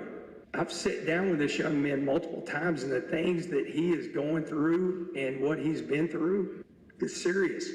As a society, we've been okay with other things that happens and allowing players to play, and this has been the one thing that has united people that we're against. It's crazy because it's not murder, it's not beating somebody, so there's a lot of things that we're working through. This is a very slippery slope. I don't say this lightly, but, we can agree alcoholism is a disease, right? Does this mean, no, I know this doesn't have jurisdiction in across the country, but in theory now you could say, well, I have a disease. I'm an alcoholic. So how can you put me in jail for a DUI? Too bad Pete Rose didn't do this, right? Could have just found a friendly judge and be like, nah, he bet on his own team. It's not like he committed murder. I mean, to go there, it's not like he killed anybody. Yeah, but in sports, that's the cardinal sin, is betting on your own team. And the idea when he was at Indiana that he only bet on Indiana to win, that's not exactly accurate. There were twice where he bet on Indiana going under their passing yards. You think he might have some knowledge about Indiana's passing offense being one of the quarterbacks on the team, even if he doesn't play? So I'm not buying that at all, because you could use that for anything. You could use that for almost anything, Scott, and hide behind. And I do think that he's got an illness. I think people that, get multiple DUIs certainly have an illness. But are we really going to go down this route where, well, I have a disease, so you can't hold me responsible for it? I don't like that at all. I think the problem is, I think every athlete probably knows if you are caught betting on your own sport, you are done with that sport, right? As far as college sports, if you are caught betting on your own games, your own team, you're out, right? And so what angers everybody, I think, is now there's a workaround where you go find that friendly judge that will help you out and kind of look at those rules and say, no, we're going to skirt those rules and then we're going to make up our own new rules. So I think that's the big problem. And look, I think it's going to continue, right? As long as people don't like decisions that the NCAA is making, they're just going to keep going and finding friendly judges and finding their way back in. It's not like people are suggesting that he should be jailed for this. So the whole he's not a murderer. It's like, okay, but we also don't have to bend over backwards to cater to him and compromise the integrity of either the sport on the field or the betting behind the scenes in both cases, because you're mentioning the potential insider trading that he could have, having the knowledge of the game plan and betting the under on that stuff. And so I think that's a pretty weak argument to make. Be like, well, he's not a murderer. It's like, okay, well, we put murderers in jail and we're not putting him in jail. Okay, I would have loved to have been a college football player. You didn't hear my high school coach going, well, guys, he only runs the 40-yard dash in 5 seconds. He's not a murderer. Put him on the field. No, just because you're dealing with stuff doesn't mean that you are exempt from whatever and just you can go on the field because you want to. It was hurting your mental health that they said you were slow. Exactly. I know. You should have taken it to court. Apparently, you had been playing for Yeah, if I just had a LSU right now. If I just had a Dublin Coffin grad as my judge. Yeah. Well, pretty much. Cody Campbell shockingly had some things to say about this. He was on the Pat McAfee show earlier this week. Hit it, Cole. It's because the college football world doesn't think that Texas Tech should be as good as we are. We've been a disruptor, just like Indiana has. And so we're a target. And we have been even before any of this started. Now, the volume has gone way up, and a lot of it's been directed at me and at Coach McGuire and at, our university. But that's not fair. If this had happened at LSU, people would say, it's LSU. They're always going to kind of do what they do, and, they're going to keep it. But it happened at Texas Tech, and, people don't want to compete with us. Of course, ADs in the Big 12 are saying crazy things and, saying they don't want to play us. Well, they don't want to play us because they know he's good, and they don't want us to be as competitive. They want to have a better chance at winning the conference. So they're inherently conflicted in their opinion. Again, we're going to do the right thing by this kid, and we're going to follow the law. Now, on Sunday's show, we have a segment that we do that's called That's Trash. That whole soundbite, Dave, that was trash. Yeah, he acts like you would have thought, if you didn't know any better, that at the very least they played Indiana in the national championship game, not got smacked around by Oregon 23-0 in a game that could have been a lot worse than that. In the quarterfinals, okay, congrats on winning the Big 12, which is basically a step above the MAC. Congratulations. You would have finished like 5th in the Big 10. Yeah, no, I get it. I mean, you're talking about the head coach of Texas Tech and basically the king of Lubbock, Cody Campbell, who runs that whole university. He's not just a mega donor, like I said. He's also in charge of the board of trustees. He basically hired the school chancellor there. Like, he is the king of Texas Tech. So what else are they going to say? I get that. But acting like, oh, yeah, everybody just is down on Texas Tech. And if this was LSU, no one would have batted an eye. Are you kidding me? You're telling me if the quarterback at LSU was caught betting on LSU games, everybody would be like, it's just LSU. It's Baton Rouge. Nobody cares. It was just such a faulty argument. Yeah, it's funny because a month ago, we were kind of going around the table trying to guess at what the biggest summer story of the year was going to be. And we kind of thought, we threw a bunch of different ideas out there. And the thought was, well, we'll probably have a betting scandal. That was one that we didn't see it at the time, but it ended up being the biggest story. I do want to go around the table and guess where this whole thing ends up. So if we got the crystal ball and we have to say 6 months from now, how does this whole scenario play out? Do you think it's just going to be he's going to have a 2-game suspension and we're going to keep going? Do you think we'll end up having these schools that don't play Texas Tech? Like, what do you guys believe will ultimately be the case 6 months from now from what we're doing right now? Yeah, I mean, if he is able to play, then the road environments are going to be interesting. By the way, they play at Cincinnati this year. That would be interesting. Right now, if I'm putting odds on it, I think the most likely scenario is he's going to be able to play because the NCAA, if they haven't already, they will appeal this decision for the injunction. But the appellate court where it would be held at, all 4 judges on the appellate court are Texas Tech graduates. And I realize this judge that gave him an injunction this recently was a Houston grad. And people are like, see, he's a Houston grad, lives in Fort Worth, no ties to Texas Tech. Right, because everybody who's an Ohio State fan went to Ohio State and graduated from Ohio State. Like, give me a break. that doesn't fly at all. This guy could still be, maybe he's not a Texas Tech fan. He could still be sympathetic to Texas Tech. They brought him to Lubbock to do this. But the NCAA is going to appeal this. All 4 appellate judges are Texas Tech grads. I hope I'm wrong. I think he's going to be able to play. If Trinidad Chambliss is playing college football this year, then so is Brendan Sorsby. I agree. Ultimately, and just think about that first game back and the circus and the media coverage and the eyeballs that will be on that game. It will be outrageous. With the amount of overturn, like every single rule that they try to enforce, like what's to stop college football players from who are like suspended or coaches who are suspended? What's to stop them, honestly, from just taking the field and playing anyway at this point?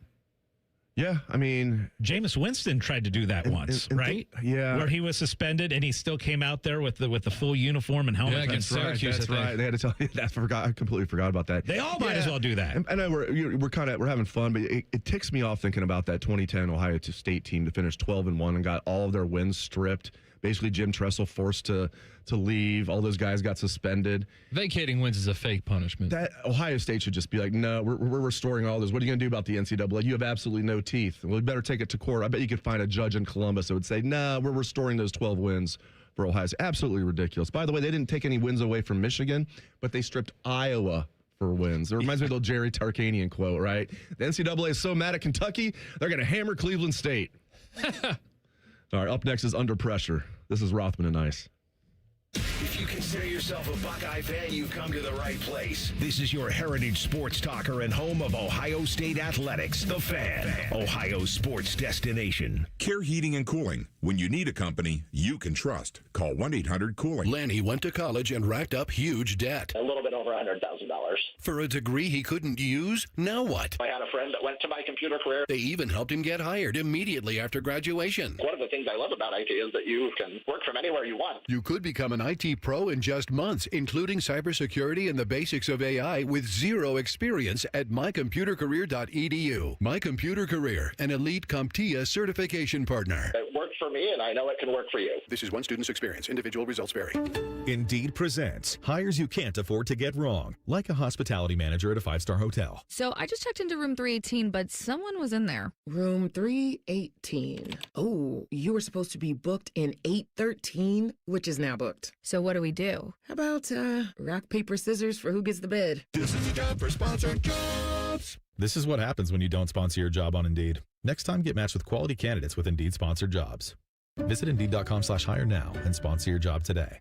Wesley Financial Group is not a law firm, and Chuck McDowell definitely not an attorney. This is Chuck. If someone talked you into buying something really silly and you want to get out of that silly little thing, my advice, get the facts. Call me and I'll send you our timeshare exit kit absolutely free. Inside, you'll learn how timeshare works and all your options for cancellation. Call Wesley now for your free exit information kit. 800-791-0000. That's 800-791-0000. This is This Date in Reds Baseball with team historian Greg Rhodes. We celebrate the grand opening of the National Baseball Hall of Fame in Cooperstown on this June 12th.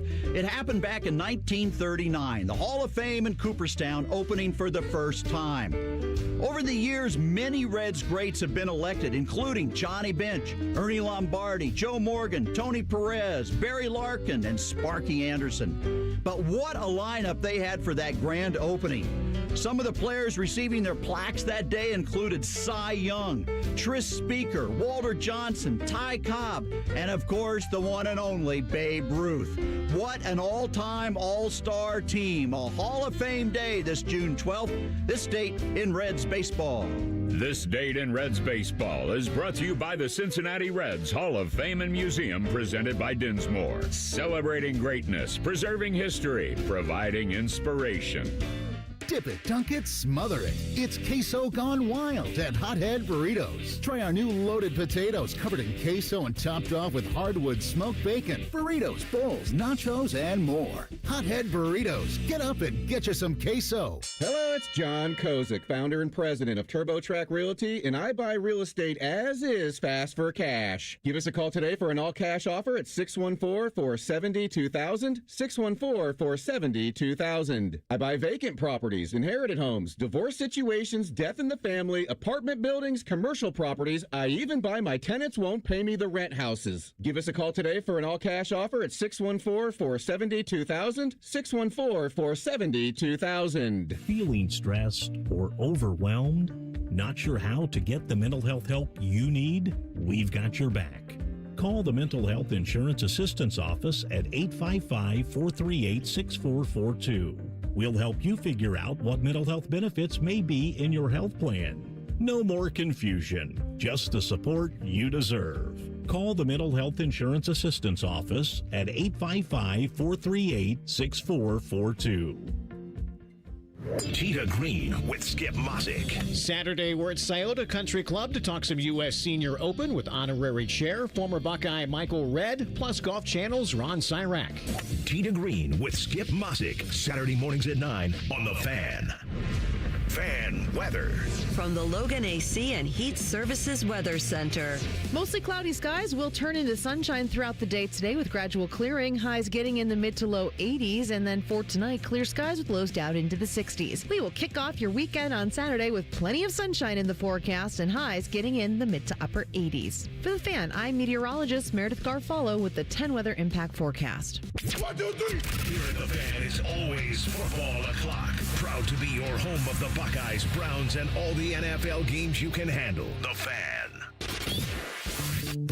Rothman and Ice present Under Pressure. Sponsored by Window Nation. Buy 4 windows, get 4 free sale. Visit windownation.com now. All right, Cole, give it to us. All right, who are you guys putting under pressure this weekend? Heading into, we got NHL, we got NBA. Lots of angles to go. And we're including ping pong it back and forth. Oh yeah, there you go. Yeah, whoever's playing in the finals of the ping pong tournament here is under pressure. No, I'm gonna go with tonight.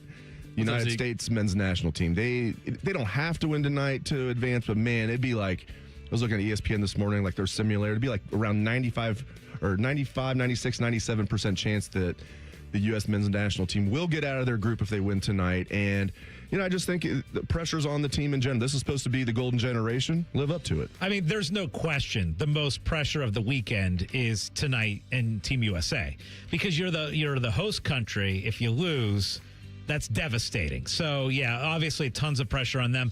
I'm also going to put the pressure on our servers at Hollywood Casino tonight because I'm telling you, they are opening up that new hotel. It's going to be an awesome atmosphere. I mean, we are going to be throwing the ultimate watch party for the World Cup game tonight. So those servers, a lot of pressure on them. But there's the new, self-serve beer wall. That's true. That should take a little pressure off of the servers. Sorry, I shouldn't mention that during Under Pressure. All right. Next for me, the Cincinnati Reds. They started off the season so well. They were 20-11 in April. First time in their franchise history, they were the first pro baseball team to ever enter May with 20 wins.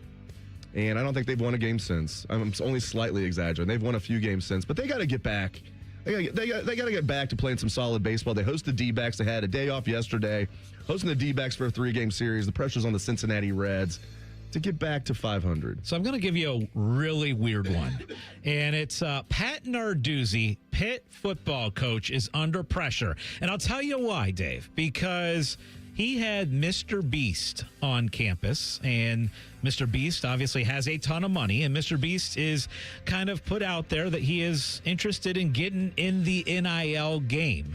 And so Pat Narduzzi posting a bunch of stuff on social media with Mr. Beast. And my buddy, who's a huge Pitt football fan, is like, this is the ultimate tease, isn't it? Because Mr. Beast on campus talking about NIL. Could you imagine the amount of money that he could put towards Pitt football? And so the pressure is on Pat Narduzzi to close the deal with Mr. Beast and get that NIL money. Okay.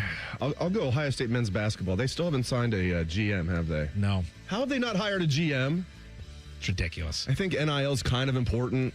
Michigan went out and signed 3 lottery picks last year from the portal alone. All 3 of those guys are lottery picks, right? Yep. And, now Ade Mara, who they list him at 7'3", like he measured in as exactly 7'3" with socks on. He's now expected to go like as high as maybe 7th or 8th. Obviously, Lendenborg's going to be a lottery pick. Johnson's going to be a lottery pick. And then Ohio State's best guy in the portal last year. Best guy was... What was the center's name? I forgot his name. The guy was 7 Christoph Tilley. Christoph Tilley, 7-footer, plays like he's 6'4". That was our best get in the portal last year. And a big reason is, money's a reason, but they don't have a GM. What are we doing not having a GM? A Mark Pantoni for the basketball program. I'm with you on that. I'm with you on that. How is there not a GM for OSU Hoops? In fact, with OSU Hoops, I was looking at Andy Katz's power rankings for the offseason, thinking, okay, Ohio State made a few moves. Obviously, Bynum's coming back. Mobley's coming back. Got Thompson coming in. So I'm thinking, OSU's going to be top 5, top 6 of the power rankings for the Big Ten. Nope, kind of sitting there right at 9th, which kind of puts you right probably on the bubble. So, yeah, I'm with you. The pressure for this coming season on Jake Diebler, year 3, there's a lot of pressure. I think that just making the tournament silenced a lot of the critics. This coming season, just making the tournament not enough, Dave. Now, as far as pressure, this can be unless you have another one, this can be the last one if we want it to be. Do you put more pressure on the Knicks or the Spurs? I'm putting more pressure on the Knicks at this point. I am too. It's out of 32 opportunities where a team was up 3-1. They closed the door 31 out of the 32 times. So yeah, I think that's a lot of pressure on the New York Knickerbockers. 10 years after the Cavs did it, the only time coming back from a 3-1 deficit in NBA Finals history. Could have happened 10 years later. It could. I don't think it will. Here's why I also agree that the pressure's on the Knicks. Like, they're so close to their first title since 1973, and they're a very good team. I mean, obviously, you don't win 13 straight games in the postseason. You don't lead 3-1 in the finals against a really good team unless you're a really good team. But the Spurs are going to be here for a while. They're just going to be better and better and better. Where the Knicks, it's almost like a Zverev. Yeah. They don't do it now when. And they've got a good team. I'm not saying they couldn't do it, but the Spurs, you look at the Spurs next year, I mean, they're probably going to enter the season as the favorite. Them or the Thunder. Are you guys kind of like with all the celebrities and seeing like all the Knicks fans traveling to San Antonio and all these ticket prices that they're putting out there, are you guys kind of hoping to see a collapse? Because I'll be honest with you, that would be a lot of fun for me to see I've been the rooting Knicks for collapse. For some, again, I don't know what's gotten into me because I'm a Bulls fan. I'm supposed to hate the Knicks, but I would love to see all these celebrities and just devastation for them losing in Game 7. It depends on the celebrity, though. Like some of the guys we really like. Seeing Jerry Seinfeld happy, that's cool. Seeing Larry David, Yeah. Now, Taylor Swift she was a Cavs fan because of her fiance, and now she's a Knicks fan. Yeah. I bet Travis isn't liking that too much. He's going to dump her, isn't he? Taylor Swift is I'm kidding. She's getting ready for the wedding at MSG. All right. But it's like, I want the Knicks collapse, but the Spurs are making me so upset that I don't think they deserve it either. So it's like, how do I can't root for them both to lose. But like the Spurs aren't helping me squash the enemy. And so now they're becoming the enemy. Can you imagine the tension in New York for Game 6 if they lose Game 5 and all of a sudden they can either become NBA champs or you're sending it back to San Antonio for a Game 7? That's pressure. That's what I want to see. If the Knicks would win in Game 7, that'd be awesome. I'd like to see a Game 7, but I don't know why. I've just been pulling for the Knicks. I like Jalen Brunson a lot. They've got like a fun team. I've always liked Mike Brown. Like they don't have any guys on their team that are unlikable. And I didn't think Wemby was going to be unlikable. He's kind of turning unlikable with some of the stuff that he does. Have you noticed this? He's kind of got a little physical play, cheap shots. I don't mind cheap shots. Right now, as skinny as he is, I don't mind physical play because that's one thing about Chet Holmgren I hate is he's just the opposite of physical. No, it's some of the other stuff, just some of the trash talking, some of the antics. Like I didn't think that was him. He's an absolute freak of nature, but yeah, he's becoming a little bit unlikable. Yeah, he's so different though for me. Like my eyes just like completely like fixate when he's on the court. Like it's like where is he? So for me, I still like it, and I know that there's been some cheap shots and stuff. He's young. I have no problem with Wemby. I didn't think I did. I thought I liked him a lot, but he's been doing some stuff that I thought was just, I don't know, nothing crazy. He doesn't seem like a bad guy by any means. It just was on the floor. He's done some things that I'm just like, not a big fan of. He's painting in gardens before games. Painting in garden. He's going to the local library and reading to kids. He's a good guy, I think, off the court. He's just done some punkish things, I'll put it that way, on the court that I was not a big fan of. All right, what I am a big fan of is our brand new segment, Old School versus New School. That's coming up next. This is Rothman and Ice on The Fan. All the folks at Buckeye, night or day. The AC stopped cooling. I'm melting in here. I need someone to come and make this hot air disappear. In a flash, I'll be there to tame the desert air. I won't leave till you're nice and cool. You'll love how much we care. $100 off your cooling repair. Call 614-683-9911. Call the folks at Buckeye, night or day. The lot is full and the deals are on. Let's get it started. At Lindsay Honda, we're kicking off the summer by giving you cash for your clunker. $3,500 minimum guaranteed for qualifying trade. Trade up to a new 2026 CR-V LX all-wheel drive CVT. Now just $339 a month. Or just $259 for a new 2026 Civic LX CVT. Let's get it started. Cash for clunkers is back at Lindsay Honda. Visit lindsayhonda.com for details. Common Man here. Join me June 20th for the Common Man Mile at this year's Fan 5K in Westerville. Get signed up at 971therace.com. The 97.1 The Fan 5K is presented by Ohio State Wexner Medical Center, and the Common Man Mile is sponsored by Rose Pest Solutions. Rose Pest Solutions has been protecting Columbus homes and businesses for over 165 years. Got a pest problem? Rose is the solution. Call 800-966-ROSE or visit rosepestsolutions.com. Join T-Bone and Tybus mornings on the Fan for football, food, and fun, featuring T-Bone.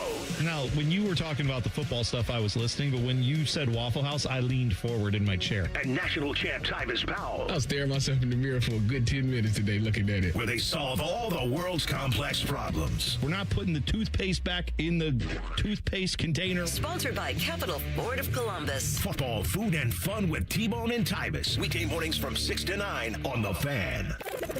Rothman Ice is sponsored by your local Pella Window and Door showroom on Gemini Parkway. The Fan, Ohio sports destination.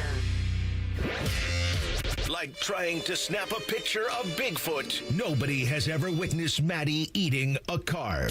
This is Rothman and Ice. Welcome back to the show. Dave Biddle, Scotty Vegas, Cole Bartimas, and now we welcome in Isaiah Jacob as well for our brand new segment, Old School versus New School. Shockingly, Scotty and I are going old school, baby. We're repping the Unks, the old school. Repping the Utes, or Cole and Isaiah. All right, Scotty, tell the good people about the new segment. All right, and here's the backstory on this, guys. So last week, I'm writing out a promo for Hollywood Casino for our little watch party, for our World Cup watch party that we're going to be doing. We're doing one tonight. And in it, I talk about next Friday night and how you can play hooky from work and come join us out at the casino. And Jake, who is about 21 years old, he's an intern and he does a great job in our promotions department, is like, he's reading through the script and he's like, play hooky? How old are you? And I'm like, well, isn't that a relatively normal phrase to use? And he's like, no, that's like you're an 80-year-old man. So we left it in there, and it's in the promo, and he keeps making fun of me every time it airs. So I'm like, that's kind of an old school way to look at it. So you and I, Dave, we're in our 40s/early 50s. I won't say who's in the 50s, who's in the 40s. I'm 50, exactly. Okay, well, you just said it then. Yeah. Isaiah and Cole in the 20s. So we're going to do a little contest. We're going to have about 10 different questions that we're going to read out. We're going to answer these questions and compare old school versus new school. So the very first one, the first Buckeye game you ever remember watching. What is the first Buckeye game? Write it down on your board, and then we'll go around the table. And this is on TV. It could be in the stadium, but it doesn't have to be in the stadium, correct? This is anywhere. First time we can remember Buckeye watching an Ohio State memory football you game. have. Yeah. All right, Dave. All right. Showing my age here. I was 6 years old. 1982 Ohio State-Michigan game. And I have a good story. My dad had just installed a burglar alarm. Is that even still a term? No. No, of course not. That's what we call it, a burglar Old alarm. School. And it put his, this house is insured by Smith & Wesson sign out there. Anyway, we just had this burglar alarm put in. Next door, diehard Michigan fan lived next door to us. Other than that, good guy. His dad played for Michigan. He was legit. My dad would open the window every time Ohio State would score a touchdown, and it would be, you could hear it all around the neighborhood. Woo, woo, woo, woo. And would leave it open for like a minute for a touchdown, leave it open a little less for a field goal every time Ohio State scored. Ohio State won 24-14. That was Tim Spencer, Marcus Merrick, and the boys. And that's the first time I can ever remember watching an Ohio State game and my dad harassing the neighborhood. All right, the other old school answer out of me is 95. And this was Eddie George, Bobby Hoying, all those guys, Orlando Pace.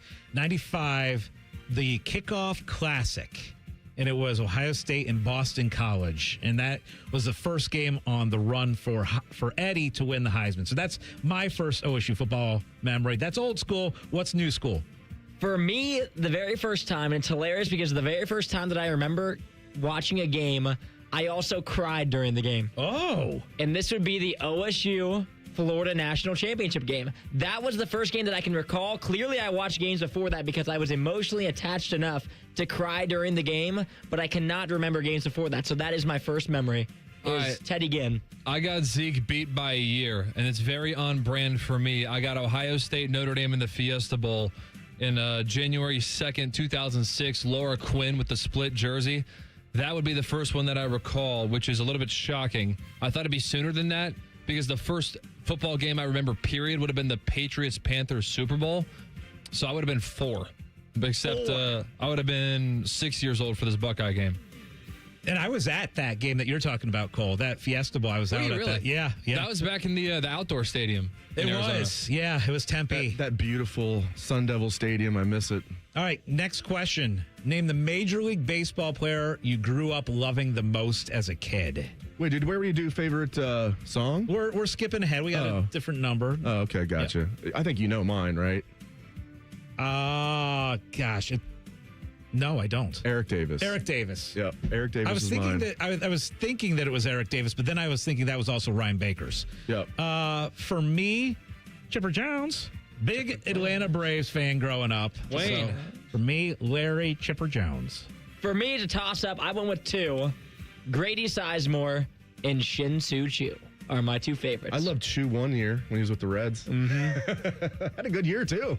Turned it into a monster contract with the Rangers. A bunch of good years. So my favorite player from my team would have been Andrew McCutchen, but my first favorite player would have been Cardinals third baseman Scott Rowland. Scott Rowland. All right, a little bit of a Chipper versus Rowland rivalry because they would kind of compete who would be the starting third baseman for the NL in the All-Star game. The former Red Scott Rowland. Reds are really good at getting these guys after they are passed. On their third contract. Rowland actually was good for the Reds, even though he's at the end of his run there. All right, what's up next? I'm really interested in this one from all of you guys. So what is the sports collectible that you have that you absolutely had to have? Like, this is your number one sports collectible that you have at your house or apartment. I'm not a huge collectibles guy, but I grew up loving collecting baseball cards, and the one that I really wanted, and I have a few of them, was the Ken Griffey Jr. rookie card, Upper Deck. Yeah. So that's the one that was what you had to have. That's the one I had to have, yeah. The one for me, I've got a few different ones, but after Ohio State has won the national championship, I've gotten, in my lifetime, I've gotten the quarterback from the national championship team to sign an Ohio State helmet. So obviously I've got Cardale, who signed one. I've got Craig Krenzel, and I've got Will Howard. I'm anxiously awaiting to get another championship and get Julian Sayin to do it, but that's my collectible. When I was younger, my favorite team by far, Ohio State and the Cleveland Browns. And so when the Browns drafted Brian Robisky, all I wanted as a child was the Brian Robisky rookie card, and I did obtain it, and I still have it to this day, but my answer would be the Brian Robisky. Unfortunate career for Brian coming over to the Browns, but that was mine. So there's a little hometown flavor in this one because being from Dublin, I had a neighbor who I think graduated high school with Brady Quinn, and 1 year for Christmas, we got a BQ signed football. So there you go. I like that. I would have preferred an A.J. Hawk signed football, but what are you going to do? The other thing, you already won the game, so it's fine. All right. The other sister can help you out with both of those. The other collectible for me was I have gotten all the mini helmets of the 12-team playoff for Ohio State all the way on the wall. So I've got that kind of in my basement where I filled out the entire bracket. That's pretty with cool. Mini helmets. So, all right. Next up, who has the best college football uniforms, excluding Ohio State? Okay, if we're just going to do one, I wrote down Texas, but I also have, in parentheses, Florida State. I like both of them a lot, and I kind of went back and forth. Texas is very simple, but I like it. Just the Longhorn on the helmets, the burnt orange, this is Texas. I like Florida State's helmets and always have. I like their colors.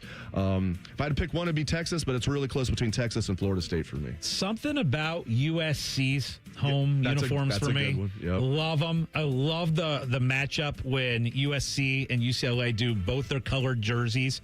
Absolutely love that. So I'm going USC as the best.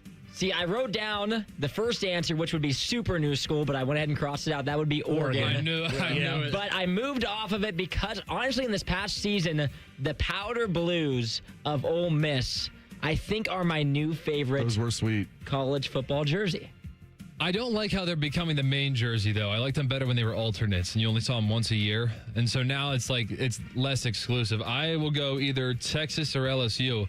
At one point in time, I would have said Oregon, but they kind of won't stick with a uniform, and so they're actually, I think, getting away from some of their best work. Yeah, I like LSU, too. I'm a big fan of LSU's uniform as well. All right, guys, this one will be fun. Which Wolverine do you hate the most?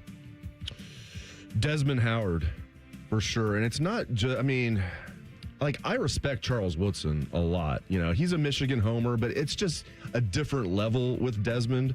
And it's just almost embarrassing listening to him. So I'm going to go with Desmond Howard. It's too easy for me, I think, to write down Desmond. I actually wrote down Timunga Biakabatuka because Isaiah was talking about tears during a game. Biakabatuka ruined my first ever Ohio State-Michigan experience where it went crazy, ran for 300-plus yards. 314 yards. 314. Bill Young, the defensive coordinator at Ohio State, still owes him. I think Biakabatuka still owes Bill Young money. Biakabatuka ended up going before Eddie George in the draft a few months later because of that game. That was not a good pick by the Panthers, but what are you going to do? What's the new school answer on Wolverine you hate the most? See, I think with more time, I think J.J. McCarthy and Aiden Hutchinson will be in this, but they're not my answer yet. It's way too fresh, but I think 10 years from now, they might be some people's answers. Mine is Jabril Peppers. Ooh, I like that. I could not stand Yes. Jabril Peppers, the do-it-all Wolverine. I was so glad when the Buckeyes were able to defeat them that year, but Jabril Peppers was by far and away. I like a lot of you guys' answers better than my own because I didn't really have one that stood out, but the Jabril one's pretty good. So I went with the guy who I just thought was lame, and that's Shea Patterson. Oh, that's a good one. That's good. Quick Jabril Peppers story. So I was at, this was the Curtis Samuel double overtime touchdown win game, and I was at that game, and I saw a kid who I thought he was at the time maybe 18 to 20 years old, and he was in a Peppers jersey, and he was in the stands, and I was about 3 or 4 rows behind, and he's just sitting there real sad looking at the entire field as Buckeye fans are all over the field, and I get a picture of me just laughing and making fun of this kid. And then, of course, I end up seeing he's actually like a 13-year-old and literally had tears coming down his cheeks. Scotty. I felt a little bad at the time making fun, but then you know what? He's a Michigan guy, so screw him. All right, next. Favorite Sports Center anchor. Now, maybe Sports Center is more old school than new school. They're probably like, what is that? Yeah, what? Is that the thing that's on before like First Take? But seriously, I wrote down, because I have 2. I know who yours is going to be, and I love him too. I'm not going to steal your thunder. So I went with Kenny Mayne. Oh. It's almost a tie between my top 2. So I think I know yours. It's a good choice. Mine is Craig Kilborn. Resourceful. Yep. Oh, resourceful. Love Craigie. I love him too. And this is, I think, an old school even conversation. Because when me and Scotty were talking about this the other day of our favorite ESPN reporters and whatnot, I couldn't even think of old ones. Like the first one that comes to mind for me immediately was Scott Van Pelt. Scott Van Pelt, That was the first one for me, and because like ESPN isn't even a thing that I turn on anymore. That's crazy. When we were like your age, like, well, maybe a little young. Like when we were in college, I was talking with my buddies the night we were at the casino about this. That was when the half-hour Sports Center.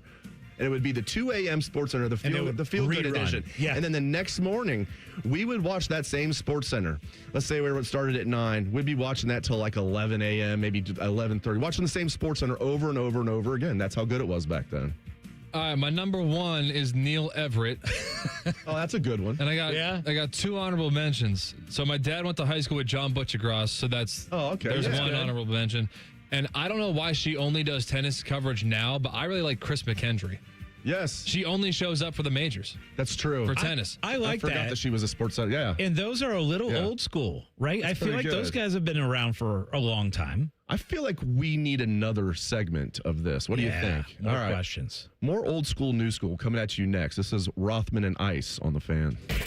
Tweet from a listener. Are you carrying the Buckeye game today? Considering we've never not carried one, yes. The answer is yes. The Fan. From military life to a rewarding career in IT, kickstart your new journey in a matter of months in the fields of IT and cybersecurity, including AI. Learn more at mycomputercareer.edu/CWP. Financial aid is available for qualified students, including VA benefits. Experience the adrenaline of Barrett Jackson in Columbus, June 25th to 27th at the Ohio Expo Center and State Fairgrounds. See hundreds of no-reserve collector cars cross the auction block and sell to the highest bidder. Take in the lively exhibitor marketplace. Engage with interactive sponsor displays and enjoy a wide selection of food and drink options. It's an exciting, high-octane event for fans of all ages. Advance tickets on sale now for the world's greatest collector car auctions at barrett-jackson.com. My house has a new glow.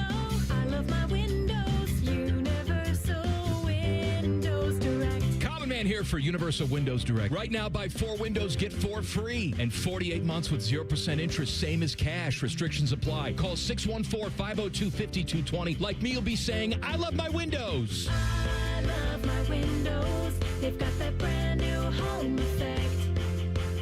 Universal Windows Direct. Hey Central Ohio, Andrew from Home Team Solutions, and we buy houses for cash. If you've got a house you need to sell, this is your season. Inherited, behind on payments, just over it? Whatever brought you here, we can help. We buy as is, we cover all closing costs, and there are 0 commissions, period. Just a fair cash offer and you choose your closing date. People are making moves right now, and we make it simple to be one of them. One call is all it takes. We'll get you a fair cash offer, fast, no pressure, no obligation. Hundreds of your neighbors have already sold the easy way, and we've got 5-star reviews and BBB A+ rating to back it up.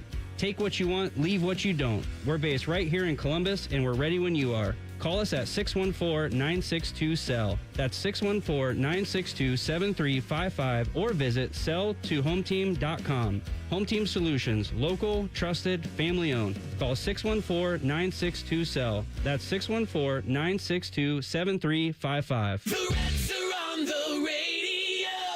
Swung on, crushed, high, deep, left field. There it goes. A 3-run go-ahead blast for Eugenio Suarez. They're waving around Friedel. Up throwing Anthony. Throw to the plate, not in time. And the Reds walk it off at 11, 6-5. The quest for October baseball is underway. Hear all the action all season long on your home of the Reds. Hey, it's Bobby Carpenter. Bring your landscape back to life with an unbeatable deal from Ohio Mulch. 5 bags of premium mulch for just $10. You choose from absolute black, brown, or red to make your flowers pop and your curb appeal shine. Visit ohiomulch.com to find a location near you. Indeed presents hires you can't afford to get wrong, like a hospitality manager at a 5-star hotel. So I just checked into room 318, but someone was in there. Room 318. Oh, you were supposed to be booked in 813, which is now booked. So what do we do? How about rock, paper, scissors for who gets the bid? This is a job for sponsored jobs. This is what happens when you don't sponsor your job on Indeed. Next time, get matched with quality candidates with Indeed sponsored jobs. Visit Indeed.com/hire now and sponsor your job today. Wesley Financial Group is not a law firm, and Chuck McDowell definitely not an attorney. This is Chuck. If someone talked you into buying something really silly and you want to get out of that silly little thing, my advice, get the facts. Call me and I'll send you our timeshare exit kit absolutely free. Inside, you'll learn how timeshare works and all your options for cancellation. Call Wesley now for your free exit information kit. 800-791-0000. That's 800-791-0000. Common Man and Timmy. Every public bathroom should have white noise. Or they should just blast Gavin DeGraw. Common Man and Timmy Afternoons on the Fan is sponsored by the Hinderer Motor Company. The Fan Poll is sponsored by JT's Pizza and Pub, home of award-winning pizza and $2 tall boys. All day, every day. Matty promises he'll continue to do the show even if he wins the lottery. If only we believed him. You are listening to Rothman and Ice. Welcome back to the show. Dave Biddle, Scotty Vegas, Isaiah Jacob, and Cole Bartemus at the controls. If you're just tuning in, Anthony and Maddie have a well-deserved day off. We're trying to hold the fort down, and we're having some fun. We're doing an old school versus new school segment. Scotty and I repping the Unks, of course, and we've got Isaiah, and we've got Cole repping the Utes. All right, let's keep. What's the next category we got, Scotty? And I will tell you, the YouTube chat loves the Sports Center anchor conversation. So we might dig deeper into that a little bit later on in the show. We've got some old school people in the chat. Is that what you're saying? Yeah, probably. But all right, let's go to the best stadium or arena anthem or song. Okay, you can go a lot of different ways with this. Now, I would like this regardless of my favorite NFL team. I always liked Welcome to the Jungle. I mean, the way that starts out, I mean, that just, Welcome to the Jungle. Now, if you're a Bengals fan, it just goes to the stratosphere. But that song, that gets you pumped up. That gets you really pumped. I was tempted to say Seven Nation Army, but I'm going Welcome to the Jungle. I will say I love when you made up words to Mr. Brightside. We won't get into that today. I think that's more of a weekend thing. We got to do that on the money. I think you even liked the second verse even more than the first. I did, yes.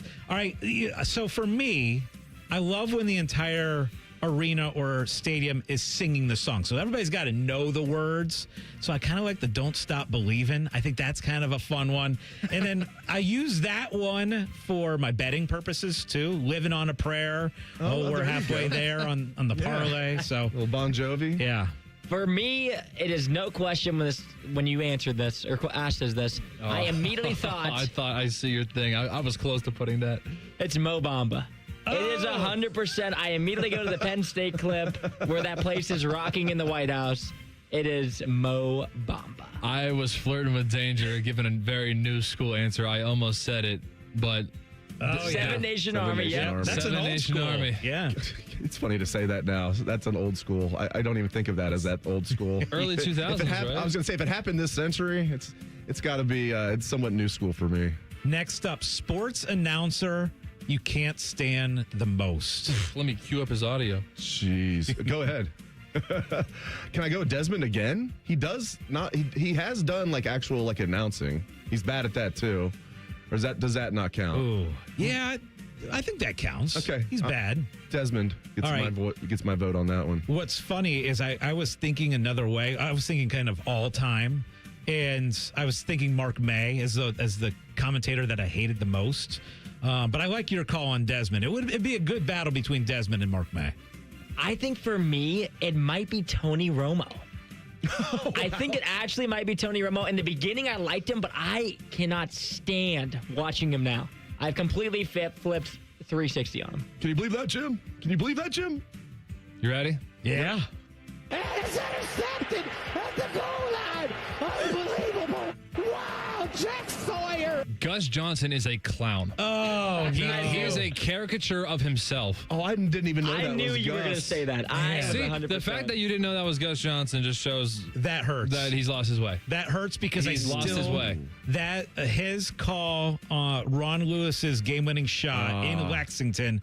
My favorite call of all time. So, gosh, that hurts, Cole. And Gus has had some really good football calls, like with Denzel Ward, barbecue back there. You didn't invite me, but I do think he's a much better basketball announcer. March Madness with Gus Johnson was cool. Yeah. But football, I could take or leave him. New school Gus Johnson, not as good as old school Gus Johnson is what you're saying. Ding. All right, next up, sports team that isn't Michigan that you hate the most. Cole, become deaf for about 5 seconds. The Pittsburgh Steelers.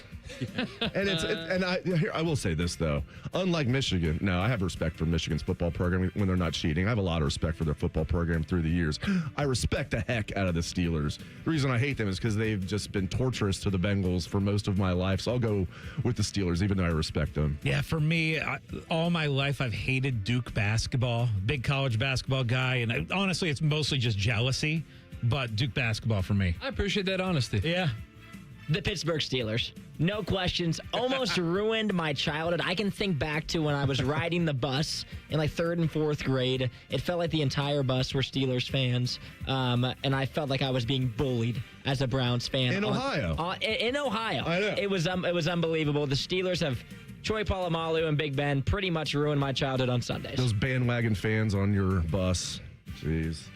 USC stands for University of Spoiled Children. Most of the football players chose USC over UCLA because it's easier to spell. Go tell Southern Cal to bring a damn lunch because it's going to be a long-ass day. Enough said. Next, biggest sports scandal that comes to mind for you. Biggest sports scandal in your life. I went with Black Sox, even though it was way before your time. You're old school, but you're not that old school. I barely remember. I don't know if you guys do. No, but like that's the biggest one. I mean, like even though my Reds were the benefactors of that, and there's been some talk over the years. Did Joe Jackson did he really throw it?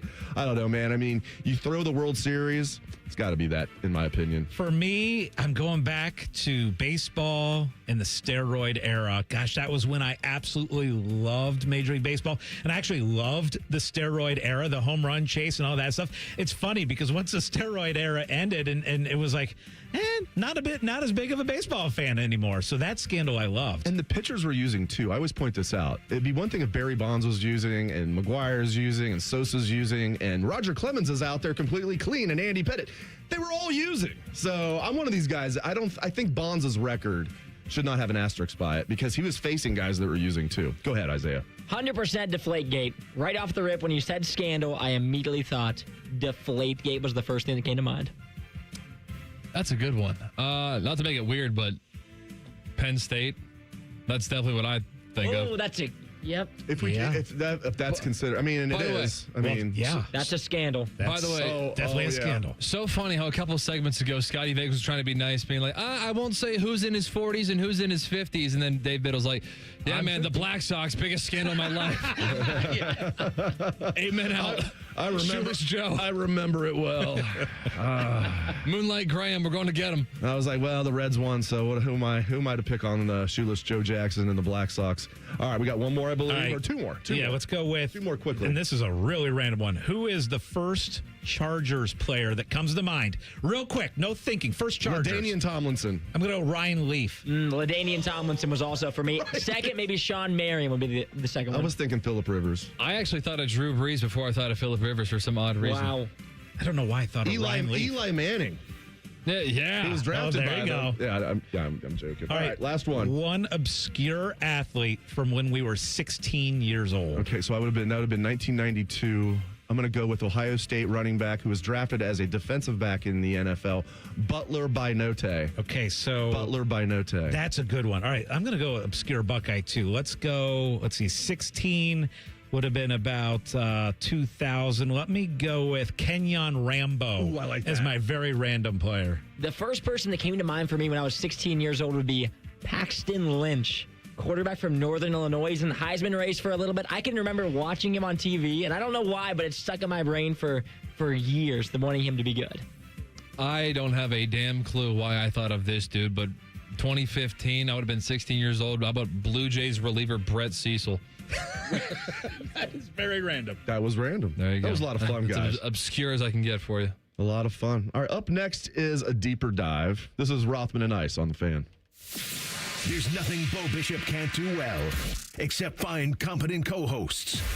Bishop and Friends. Weekdays from 9 to noon. The Fan. Hey, what's up? It's T-Bone for Window Nation. If your air conditioner never seems to turn off, worn-out windows could be the culprit. Broken seals and old frames let your cool air escape, and with summer just getting started, it's only going to get hotter. Upgrade your house's windows now during Window Nation's Buy 4, Get 4 free sale. Imagine replacing all your windows and getting half of them for free. Plus, you could even get them with no money down and no monthly payment or interest for 2 years. Built with top-quality materials, insulated glass, and precision seals, Window Nation's windows fit perfectly and lock in the air. Upgrade today, and your home will stay cooler this summer and warmer in the winter. Plus, your home stays comfortable year-round, and you could even see lower energy bills the first month. They're so good, Window Nation offers a lifetime warranty, and they're rated A+ by the Better Business Bureau.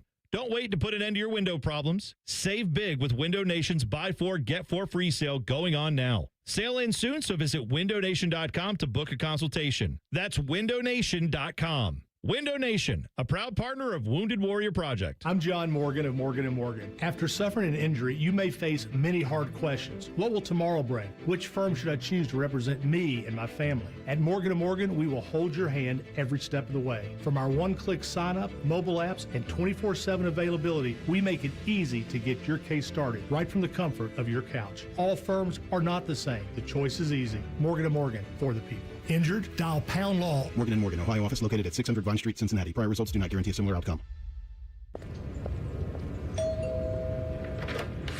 Whoa, what's all this? These screens, the food? All for the game, bro. Dude, let us pitch in. No need. I've got it all covered. With T-Mobile, I'm saving $1,000 bundling my wireless and internet. No way. Really? Yep, and the price of my plan won't change for 5 years. Wow, I'm definitely switching to T-Mobile. Goal! Here to score big with T-Mobile. Families save up to $1,000 a year when they bundle fast, easy to set up, all-in 5G home internet with 4 phone lines on Experience Beyond. And your plan price? Guaranteed for 5 years. Stay connected con tu gente and catch every match with T-Mobile. Join now at T-Mobile.com. Price guarantee on talk, tax, and data. Exclusions like taxes and fees apply. Savings based on third line free via monthly bill credits. Internet discount with $15 in monthly bill credits and auto-pay discount. Qualifying credit required. Credits may take up to 2 bill cycles and will stop if you cancel any lines or change plans. I have a buddy who's going to be popping the question soon. He's planning everything out. He asked me, can you help me out with the ring? I said, of course I can. I've got a guy, Bob Capace from Worthington Jewelers. Now you talk, Bob. Hi, I'm Bob Capace. I'm your guy. Go in, see my friends at Worthington Jewelers, tell them I sent you, and you'll get the true VIP experience. I'll treat them better than I treat you. That's not hard. Worthington Jewelers on High Street in Worthington, worthingtonjewelers.com, where Columbus gets engaged. And tell them Common Man sent you. I'm Brian Albizu, traffic anchor for 10 TV News this morning. Columbus is quickly becoming my home, and this community has welcomed me with open arms. My mission is simple, to help you get to where you're going quickly and safely. Whether it's helping you beat the slowdown on 270 or giving you detours around major construction, we've got you covered. Because when your morning's on the move, so are we. Make the move to 10 TV News this morning, weekdays from 5 to 9, anywhere you watch.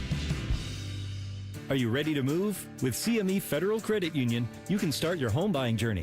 Open an Ohio Homebuyer Plus account and earn 6.5% APY for up to 5 years. Ready to buy? Lock in a 5/1 ARM mortgage at just 5% APR. Whether your first home or next chapter, CME is here for the journey every step of the way. Learn more at cmefcu.org. APY means annual percentage yield. APR means annual percentage rate. Terms apply. Membership eligibility and approval required. Equal housing lender. Federally insured by NCUA. Visit cmefcu.org for additional details. There's this thing repair people do nowadays. Mapo's Plumbing.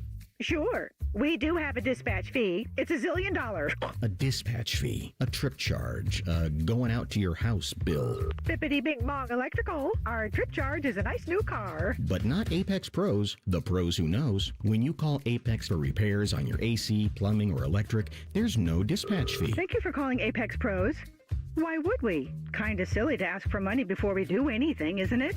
We give you an upfront price only after we know what's really going on. We think it's the right thing to do, instead of... Slappy's AC, electric, plumbing, dry cleaning, haberdashery, and chiropractic. Of course we charge to come out. $1 kajillion, 3 diamond rings, and 2 exotic pets. Apex Pros. Never a dispatch fee. Examples of competitive rates may have been slightly exaggerated. Columbus loves Apex Pros. The pros who knows. ApexPros.com. Broadcasting live from the McDaniel GM Superstore Studios. Driving excellence since 1916. Chevrolet. Together, let's drive. WBNS HD1 Columbus. Good afternoon, I'm Tyler Danberg. The College World Series begins today from Omaha, Nebraska, with Troy and West Virginia at 2, followed by Ole Miss and North Carolina at 7. MLB, Cleveland called up former top pitching prospect Daniel Espino from AAA Columbus. His Guardians host the Tigers at 7:10, while the Reds host the Diamondbacks at 7:15. AAA baseball, the Clippers visit the Indianapolis Indians at 7:05. High school baseball, Columbus area schools and state title games today. New Albany battles Harrison at 4. Columbus Academy duels Wayne Waynedale at 5. Then Bishop Watterson faces Baden at 7. World Cup, Canada clashes with Bosnia and Herzegovina at 3. Then the U.S. Opens play against Paraguay at 9. Golf, Hao Tung Lee leads round 2 of the RBC Canadian Open at 10 under. This update sponsored by Metal Supermarkets, your convenience store for metal. Visit Columbus at metalsupermarkets.com or 2180 Wilson Road for all your metal needs. Most shows just skim the surface, but Rothman and Ice feel like the biggest story of the day deserves a closer look. It's time for a deeper dive. Sponsored by Orthopedic One, Central Ohio's most trusted orthopedic practice. Find a physician or location near you at orthopedic1.com. Welcome back to the show. Rothman and Ice, 97.1 The Fan. I am Dave Biddle, joined by Scotty Vegas, Cole Bartimus at the controls. If you're wondering about Anthony and Maddie, they are playing hooky today, Scott. Yes, so the whole background of why we even did the old school versus new school was I'm writing the promo for our watch party for the World Cup at Hollywood Casino next Friday. And in it, I put in there, play hooky from work and come join us for the game next Friday at 3 o'clock. And the 21-year-old intern / recent grad from OU is like, why are you putting play hooky in your promo script? Like, what are you, an 80-year-old man? So, no, that's Dave. And ultimately, we're going back and forth, and I'm like, yeah, you know what? Playing hooky does sound a little weird. I don't think anybody uses that anymore. We even said, like, we heard it a lot growing up, but we never used it. Like, if we were, like, in high school, like, you would never say you're playing hooky from school. You would say you're skipping school. You're ditching school. Yeah, school. But I think the reason it was in our lexicon to some degree, we didn't use this because our parents said it. Right. And our uncles, aunts and, like, grandparents. It was definitely an old school thing that was passed on, but we went with skip school, ditch right. work. Well, in the promo, which will start after tonight's World Cup match, it says play hooky. Cole, have you ever heard of play hooky? Yes, I do know what that means. Okay, so it's not that outrageous. Fact, I think Joshua Perry said that to me a couple weeks ago because I missed the day at work because I was sick. And the next day he saw me and goes, "Are you playing hooky?" So I guess he would be 30. If it's good, was he 31, 32, somewhere in there? Couldn't be much more than that. If it's good enough for Joshua Perry, it's good enough for me. Exactly. I can say that in any facet of life. So it's going to be good. If it's good for 37, it's good for me. So it's going to be one heck of a promo. I know in the past month or two, there was one time Matty Ice was getting on Rothman because he referred to marijuana as pot, and Ice said, "That's such an old man way of describing it." At least he didn't say grass. That's like that's really grass, reefer, grass. Well, reefer is still kind of like reefer madness. Then was that's grass. Super old. Grass is super old. Pot, you're right. Yeah. So but that didn't strike me any type of way. But that's funny that you bring that up because that was a recent example of Matty Ice getting on him for that. Like I guess that's an old man lingo that he had. So this is Deeper Dive. And so one of the stories that came across to me actually was sent to me from a big Pitt football fan. And I initially was just laughing it off. That there was a big Pitt football fan? Yeah, or just the that idea? they exist. No, I'm the kidding. fact that they exist. I don't want the dozens of Pitt football fans getting mad at me. Sorry. But what he sent me, he's like, oh, Mr. Beast was on campus, and he has been openly teasing the idea of funding a college football NIL team. And so Pat Narduzzi actually put out on social media a picture of Mr. Beast with a bunch of Pitt college football players. And, so my buddy is like, oh my gosh, we are going to start seeing kind of the Mark Cuban, where Mark Cuban put a lot of money into an irrelevant football team in Indiana and helped lead them to a national championship and getting a lot of guys. And so could Mr. Beast do this at a relevant team like Pittsburgh? And so he's talking here we go. He's talking about spending $100 million in NIL money. So it got me thinking, Dave. Well, Ohio State has a lot of really famous fans, famous alums, millionaires, billionaires out there. Who's the rich guy that you would approach for the NIL money? And I'm going to put it for Ohio State basketball because it's a little bit more of an irrelevant and a program that struggled a little bit more. OSU football has tons of money, but if you were to put a bunch of money into Ohio State basketball, who would be that person you would go after? Yeah, this just enhances it if it's just basketball. I would have said the same guy if we're talking football and basketball because he's a big fan of both. He's got tons of money, and that would be LeBron James. Oh. That'd be number one for sure. Well, he's got his own locker, right? He's got his own Does that locker still there. exist there? Yes, it still exists there. And like from what I've been told, like he takes pride in that. Like it's not one of those things where LeBron's like, Ohio State gave me a locker. Who cares? I'm LeBron James. He actually is like flattered by that.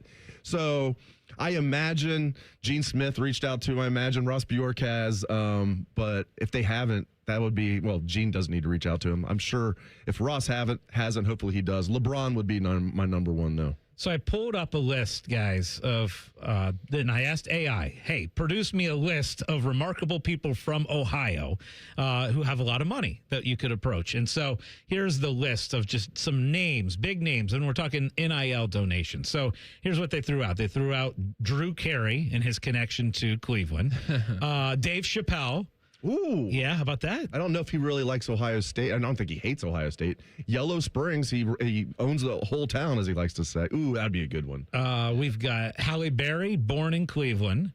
Steven Spielberg, born in Cincinnati. Really? Yeah, he's probably not an Ohio State guy then. And then they threw out a few others. Jack Nicklaus. That'd be a good one. Is another one you go after. That's about it. The rest are like really old guys. What about Buckeyes by association? Because there is a first baseman for the Phillies who's on a $330 million contract. Yes, Bryce Harper. That's a good one. The thing is, though, Bryce Harper is very rich. LeBron is wealthy. You know what I mean? Like, LeBron would be my number one. The best thing would be is for those guys to get together, like LeBron and Jack and Bryce Harper and whoever else, and like have like a fun Michael Redd. Exactly. Mike Conley. Mike Conley's played in the NBA now for like, 20 years, right? 19 years. Because his last year at Ohio State was obviously 07. 06, 07 was his only year at Ohio State, and he's been in the NBA ever since. He's got tons of money. LeBron's definitely the number one. You're talking about somebody like Mr. Beast, who I know has tons of money. Doesn't have as much money as Mark Cuban. I guarantee you that. And Mark's got a lot of time on his hands now after he made the foolish decision to give up majority control of the Mavericks. And he still thought, he's a great businessman, right? He thought after he did that, he would still control basketball ops. He thought that until they traded Luka. Then he found out, no, you don't control basketball ops. So just talking Mike Conley, the number of years in the NBA made me look at his career earnings, and I about fell over. I had no idea it was close to this. Yes. Okay. I remember like he signed one that was at the time it was a max deal. Okay, I'm trying to think. I bet Mike Conley in his career's got $800 million. Oh, it's not that much. No. Oh, okay. One of his contracts was like close to $2 million total, wasn't it? Or $200 million. He signed a 5-year, $153 million contract. Maybe that's what I was thinking of. Okay, only 153. wow. So I was way too much. I was saying $500 million. I have to bring my guess up because I was going to say 215. That's going to be way short. This has got to be flirting with like 350. $295 million in career earnings. Good, yeah, I think we can approach him about some NIL money. Yeah, definitely. Now, again, I think those guys pooling their money together would be great. Again, if we had a GM running the basketball team, that might help with stuff like this. What are they doing over there? Why are they treating this like it's a D2 basketball program or something? This is Ohio State. And when I covered the basketball team every day, that was during the Thad Matta era. So I know firsthand, and Buckeye basketball fans know firsthand, what this program can be. It's fallen off so much, and it's sad. And it's stuff like that. I almost call it little stuff like that. That's not little in this day and age. To not have a GM, not have your version of Mark Pantoni. And my friends, I understand it's completely different. Or it's different with basketball. When you have 15 guys on the roster compared to 105, obviously it's more important in football to have a GM. But Pantoni is not like a one-man band. He's got like a staff working for him. So you got a GM plus a whole staff working for him. The basketball team doesn't have that. Basically, Jake Diebler is the GM. Yeah, here's why I agree with that. Just because of the lack of success they've had with hitting on guys in the transfer portal, right? To me, it's like you look back the last 5-6 years. It's been they're batting like 100 as far as good transfers in, and the couple that jump to mind. One is Jamison Battle. He ended up being a really good transfer in. Micah Parrish was another one who I think ended up being a pretty good transfer in. But other than a select few, they have missed a lot in the portal, and I think a lot of that is scouting. And they've missed a lot in the last couple years too. So for me, I'm with you. It's like, why has there not been more attention towards hiring a general manager? Because they've talked about it for months. This has been on the radar for a long time. Why has this not happened? It was interesting, Scott. I want to get your perspective on this. And I imagine we've talked about this before on the money, but do you remember the Ross Bjork's introductory press conference with Ted Carter and all that? Like, we've been around Ohio State athletics for a long time. We've always known football is king and basketball takes a step back compared to football. But they never came out and said that until that press conference. Ted Carter came out there, who was no longer the president, came out there and said, hey, football is king. I was like, gee, that took me aback a little bit because we all know that's the case, but I've never heard somebody empowered Ohio State putting it like that. Ross Bjork then, was introduced. He said basically the same thing, football is king, and I kind of like that. I'm like, good. I'm glad they're recognizing where the moneymaker is, but feels like basketball's just been devalued. And I know, if we were talking to Ross Bjork right now, he would disagree with that. He said, no, we haven't devalued. We want our basketball program to be the best in the nation. I'm sure he does. But, when you look at it, stuff like not having a GM, Diebler, I believe, is the lowest paid coach in the Big Ten. NIL money's not there.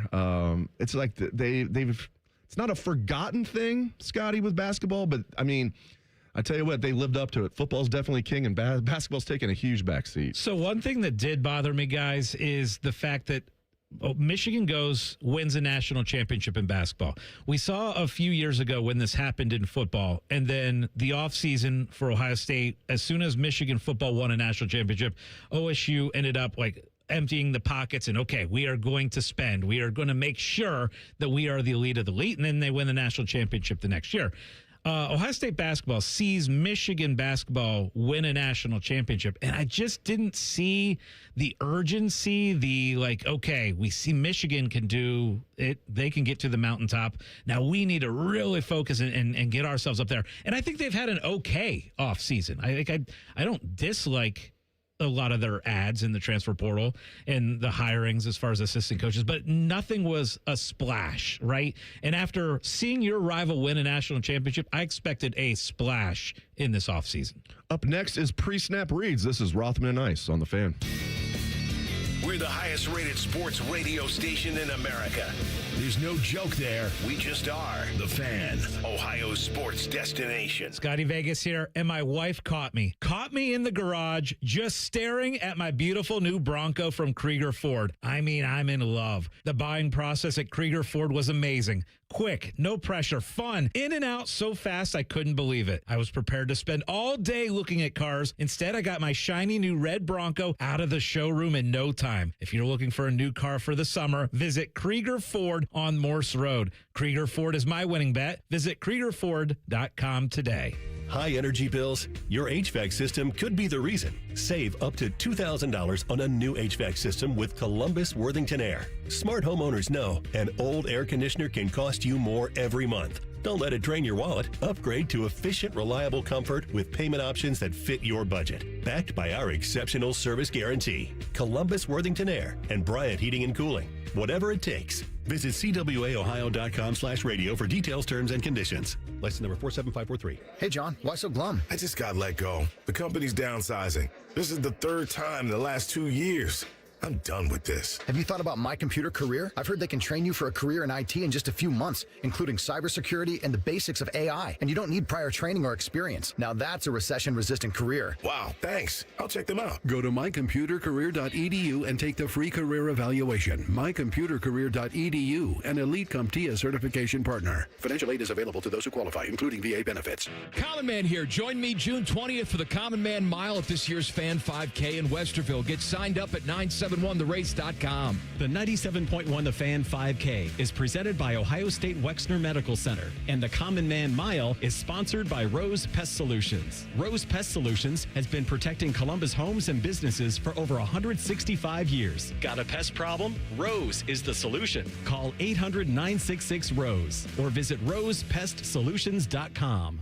Indeed presents hires you can't afford to get wrong, like a hospitality manager at a 5-star hotel. So I just checked into room 318, but someone was in there. Room 318. Oh, you were supposed to be booked in 813, which is now booked. So what do we do? How about rock, paper, scissors for who gets the bid? This is your job for sponsored jobs. This is what happens when you don't sponsor your job on Indeed. Next time, get matched with quality candidates with Indeed sponsored jobs. Visit Indeed.com/hire now and sponsor your job today.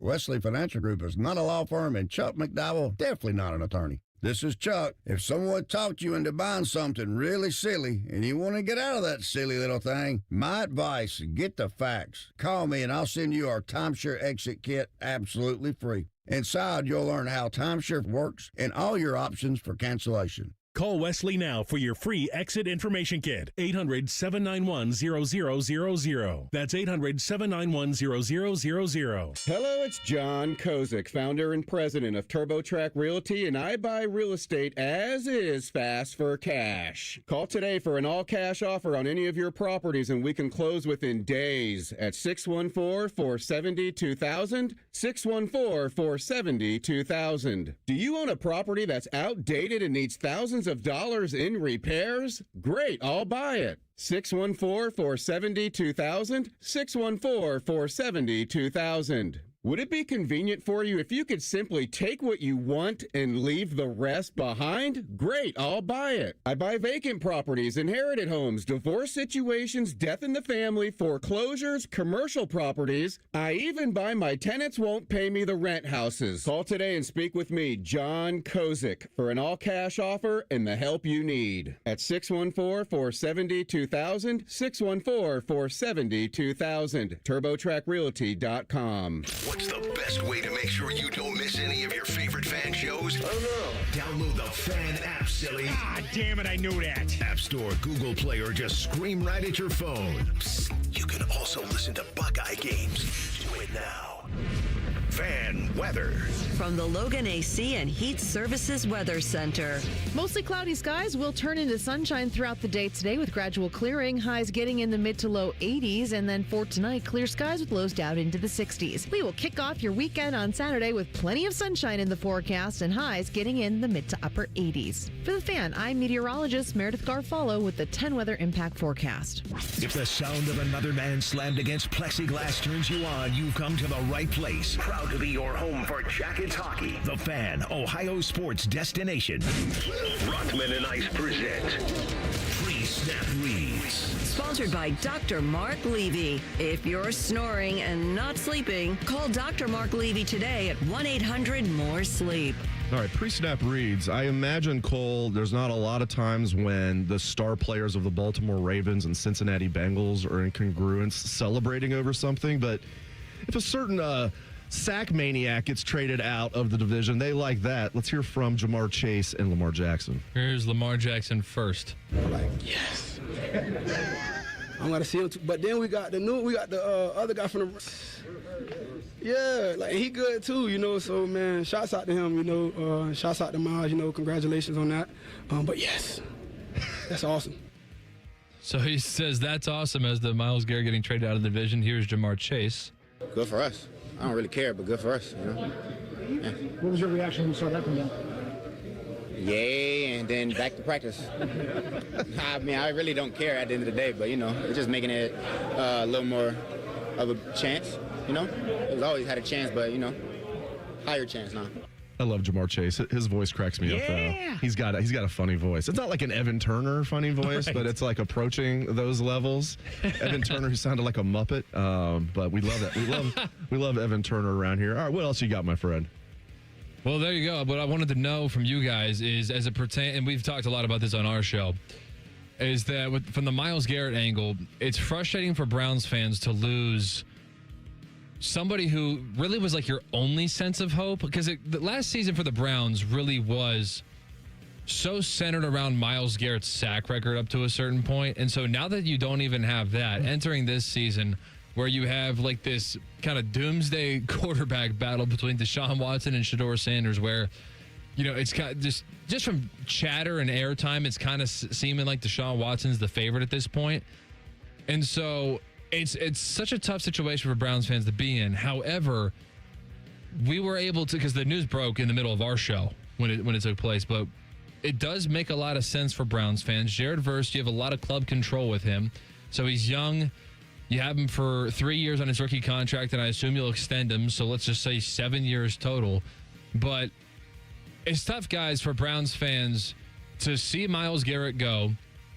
It's probably going to be tough if he wins a Super Bowl with the Rams, because there's going to be a party. In fact, we were kind of debating this. Me, Jacob Reimer, Dylan Gonzalez, and Isaiah Jacob, who was just on the show. We were debating this on Sunday of, like, if you're a Browns fan, are you rooting for Myles Garrett to win a Super Bowl? Because is that, like, are you kind of, like, partially claiming that as a victory of your own? It reminds me so much of Stafford going to the Rams, not just because they're both going to the Rams. And then Detroit fans were kind of, split on that when he won the Super Bowl his first year.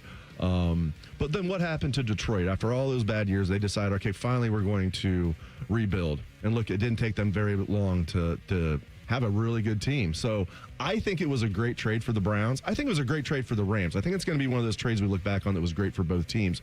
And I know Isaiah disagrees with me on this next point, and many other Browns fans do as well. I think if you're going to trade Myles Garrett like they did, build for the future, I would also trade Denzel Ward.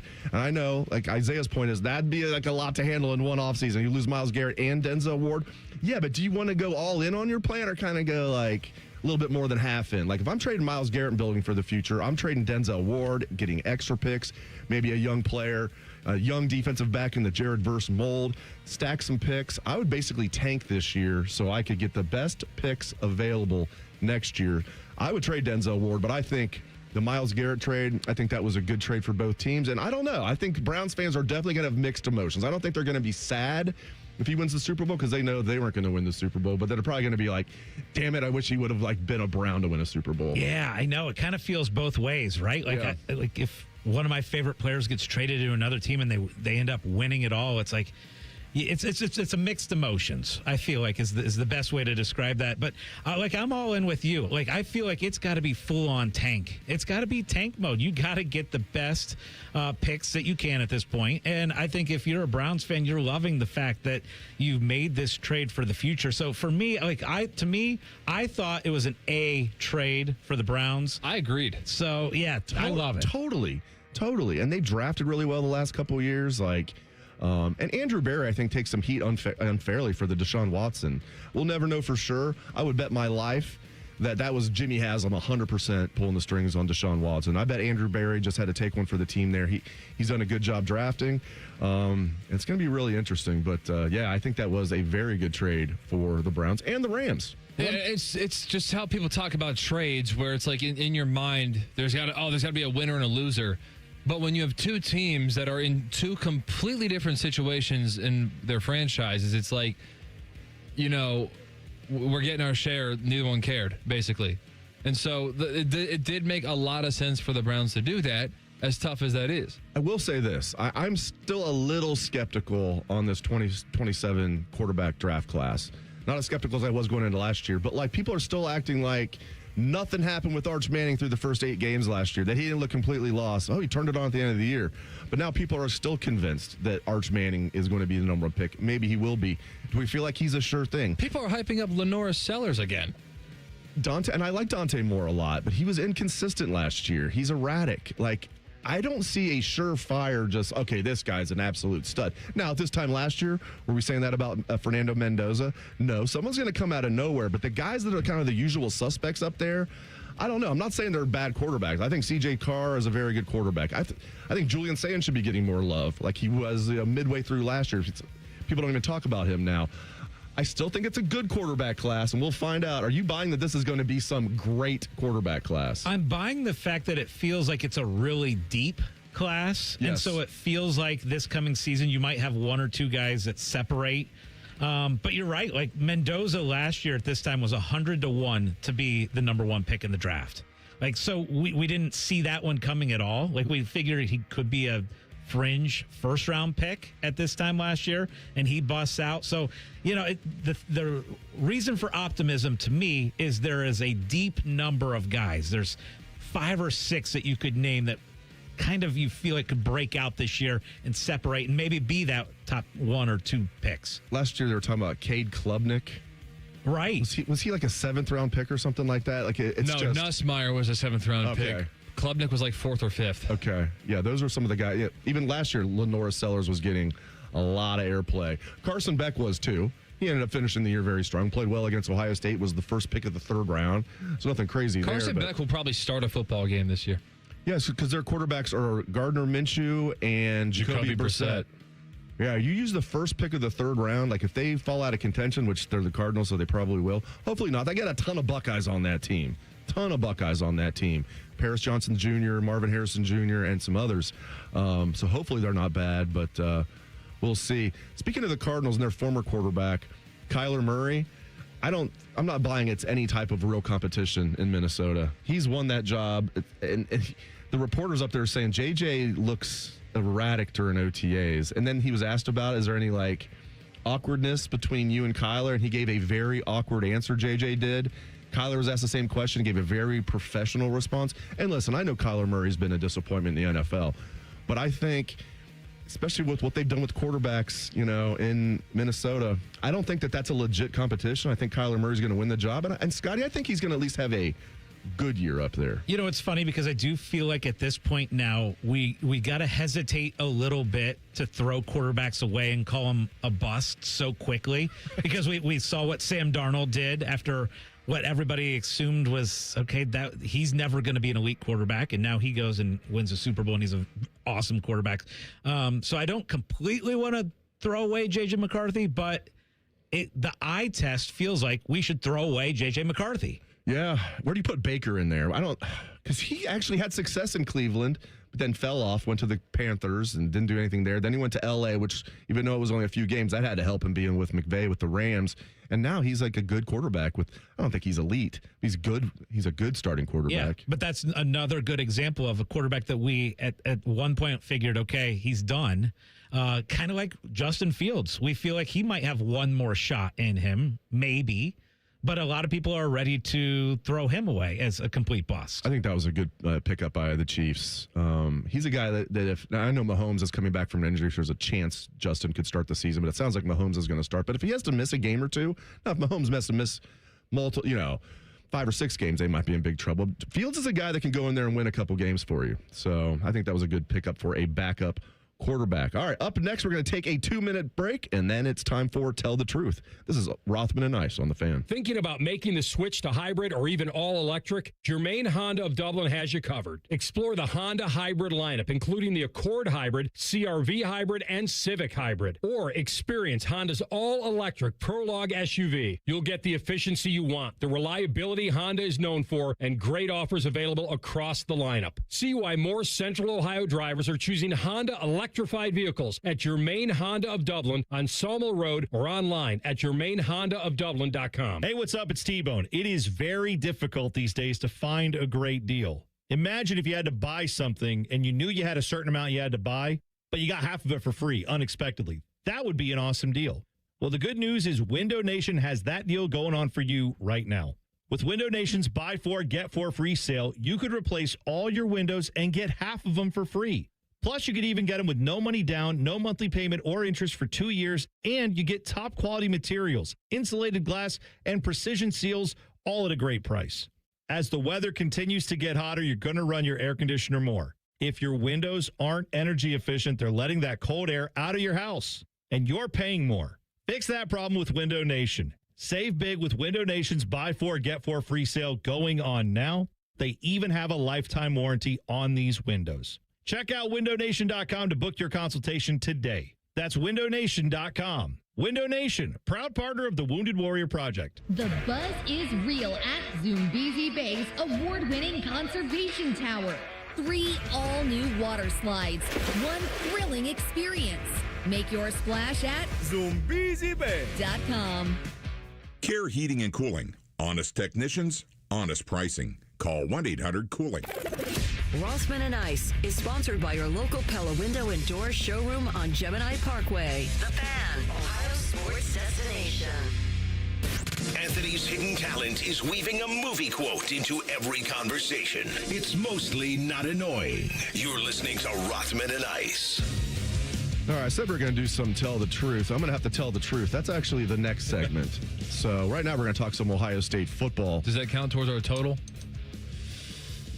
The answer is no. That would be over. You're the cop of the show. I'll let you decide that. I'll say no. Okay. That wasn't an on the money reference, so it's okay. I can't believe I haven't said those 3 words yet on the show. I've made some other mistakes, though. Ohio State football. All right, there was a pretty cool story in The Athletic a couple days ago, and it looked at the best move for every Power 4 team in college football, every Power 4 team, their one best move of the offseason. And this could be a player you landed in the transfer portal, could be a recruit you landed, could be a certain player that could have went to the NFL that you retained, could be a new coach that you hired, either head coach, assistant coach, whatever, could be a coach that you retained. And the gentleman who wrote the story for The Athletic, he went with, his name Manny Navarro, he went with Chris Henry Jr. signing with Ohio State was the best move of the offseason for Ohio State, and made a salient argument. I would go with the best move for Ohio State of the offseason is bringing in Arthur Smith as offensive coordinator. I think he's going to be a big improvement over Brian Hartline. Brian Hartline, the best in the business at recruiting wide receivers and developing wide receivers. But I think he was over his head as an offensive coordinator. And it's twofold. It allows Ryan Day to take a step back and be more of a CEO, which he was not able to really do last year. He was able to do that the previous year when they had Chip Kelly. And I think Arthur Smith is going to help some of the deficiencies Ohio State had to deal with last year. Red zone, short yardage, which a lot of times goes together, run game in general, and the offensive line. I mean, he's an offensive line coach at heart. He was an offensive lineman himself at North Carolina. So no wrong answers here, but I went with Arthur Smith as the best move of the offseason. Scotty, what do you got? What's funny, Dave, is I wrote down 10 different options. There are so many. Like, for me, underrated is getting Connor Hawkins, a new kicker, right, that we think is going to be reliable. Underrated, too, hiring a special teams coach, Robbie Disher. Like, to me, those are, like, ones that people aren't going to bring up as the best move, but to me, I loved both of those moves. Chris Henry, of course, that was big. Arthur Smith, I agree with you on that one. I'm going to go a little off the board, and I'm going to say retaining Jeremiah Smith. And people's that's like, a good one. It was such a foregone conclusion. The best player is going to be back. But Miami was making a significant push for Jeremiah Smith. And he's the best player in college football, and you're retaining him back for another year in basically what's college football has become free agency every single year. And so for me, bringing back Jeremiah Smith is the biggest, most important move that Ohio State football had. And I could also, you brought this up to me too, Matt Patricia, retaining Matt Patricia, huge deal. So that would be my argument. Number one, Jeremiah Smith. Number two, Matt Patricia. I love it, Scott, because that didn't even go in my mind, and it didn't even go through my mind. And you're right. I mean, he's being very well taken care of at Ohio State, as we know. But from what I was told, he took like at least $1 million less than what Miami was offering him. So, we see it all the time. Somebody makes a lot of money, like, what's an extra $1 million? But that's easy for you to say when it's not your money. For him to take less, again, he's very well taken care of. To stay at Ohio State. Florida has no state income tax, too. Shh. No, the portal's closed. But, yeah, I think that's a good one. Patricia would be my number two behind Arthur Smith. But then right there would be Jeremiah Smith. But retaining Patricia, absolutely huge. Buckeyes losing 8 starters off the defensive side of the ball for the second straight year. They reloaded and then some last year. I don't think they're going to be as good defensively this year, but I think they're going to be really good. Let's go through some other ones. We'll get Cole's thoughts on the best move of the offseason. So let's just go piecemeal. I agree with Manny Navarro that the most important recruit was Chris Henry. All right, let's go transfer portal. This is tough because they got a lot of guys that I like. I think Ohio State did a really good job of filling needs with veteran players who have proven to be good college players. These aren't like lottery tickets. These are guys have produced at the collegiate level, and they're veteran. It lacks star power to a certain degree compared to what they've brought in recent years. A guy like Caleb Downs and Quinshon Judkins. But I'm going to go with Earl Little Jr. was the best addition from the transfer portal. You could talk me into James Smith or Dominic Kelly or Jacoby Jackson or Devin McEwen, but I'll go with Earl Little Jr. Yeah, I would agree with you. But going back to what has given Ohio State so much misery over the last decade is missing big field goal kicks. Well, that's true. Right? I should have thrown Connor Hawkins. And are we sure that, are we sure that a game's not going to come down to the end when we get to the playoffs? And you need to have that confidence that your kid can make it. And, so Connor Hawkins to me is a very underrated ad. Now, one thing that people forget, too, is there was about a week or two period where it looked like Bo Jackson's services as running back might be up for grabs, Yes. right? And so to me, I do believe that retaining Bo Jackson, because I think we are going to see a big jump freshman year, because not everybody realizes the injuries that he was dealing with at the end of last season. I think we're going to see a big jump from Bo Jackson's freshman year to Bo Jackson's second year. So I think that's another one of the underrated things in the offseason. Another great call on your part. I'm going to kick it over to Cole. If you had to pick the best move, and you can name more than one, best move of the offseason for the Buckeyes. All right, I didn't consider this because I was only thinking of additions, so I'm glad that you guys had the floor first because I was able to kind of steal some of your ideas. I would say Matt Patricia would be number one, just because I know when he came here, I was so digging my heels in on the fact that he was using Ohio State as an auditioning round to go back to the NFL. That was certainly my impression, and I would still say that, I guess, because at the time that he had came to Ohio State, the NFL hiring cycle had already basically completed itself to the point where I'm like, okay, well, go figure he's coming down to the college ranks because he probably considers himself a coordinator. I assume, I don't know this, but I assume that because of his success in his career, maybe he doesn't want to take a position coaching job because maybe he just, the inner ego inside of that won't allow him because of everything that he achieved up to that point. And so when he comes down to the college ranks at Ohio State, I think, okay, he's auditioning for the NFL, and he knocked it out of the park in year one as Ohio State's defensive coordinator. And so I was just assuming, go figure. Matt Patricia just waiting in the wings for another NFL defensive coordinator position. We had just seen the year before Al Golden get stripped away from Notre Dame to go to the Bengals. And so I thought that the next defensive coordinator to make that step up was going to be Matt Patricia, and it didn't happen. So Matt Patricia being on this coaching staff for a second year is something I would not have anticipated. So I got to put that as the best, I guess, off-season story for Ohio State's favor. And Ross Bjork and the donors were over there like, well, he better live up to it because we're paying him $3.75 million to be, and I think he's worth every penny. It's funny, though, guys. It wasn't that long ago. Actually, it probably was. Old school. It was early in the Urban Meyer era. Black Sox? Yeah, I tell you what, man. On my 16th birthday, watching the Black Sox scandal, that was crazy. No, but I was covering a press conference, and it was just Gene Smith. It was Gene Smith talking to the local media, and it was a wide-ranging conversation. I want to say it was 2012, maybe 2013. And I'll never forget Gene Smith saying, "We're not going to get into the business of paying assistant coaches $1 million a year. We're not going to get into the business of paying assistant coaches $1 million a year. Well, how about 4 times that much?" I mean, it's crazy how fast things have changed in a multitude of ways in college football. College football was basically the same, Scott, like for so many years, minor tweaks. And then it's just been massive tweak after massive tweak the last few. You can't even really call them tweaks. Massive changes after massive changes the last few years. I would say, though, and I'm with you guys, Patricia, top 1 or 2 moves of the offseason. What was the biggest surprise to you? Like once Ohio State lost to Miami, of all the different changes that happened, I think you got to say the hiring of Arthur Smith, because that was a name that I don't think anybody would have really even considered was on the board. So that to me is the most surprising of all the moves. I was thrilled that they decided, okay, now's the time we need to actually make a hire for a special teams coach. That surprised me that they did it because they went so long without having a full-time special teams coach. But Arthur Smith's hiring, to me, is the biggest surprise of all the offseason. I almost forgot about this. Like, as soon as the offensive coordinator job came open, 24/7 Sports wanted us to do, for Bucknuts, do a hot board for the offensive coordinator. I took the assignment. My number 1 candidate on there, Todd Monken. Wow. Yes. Really? Yeah. Was Arthur Smith even on the board? No, I don't think I had How deep was this board?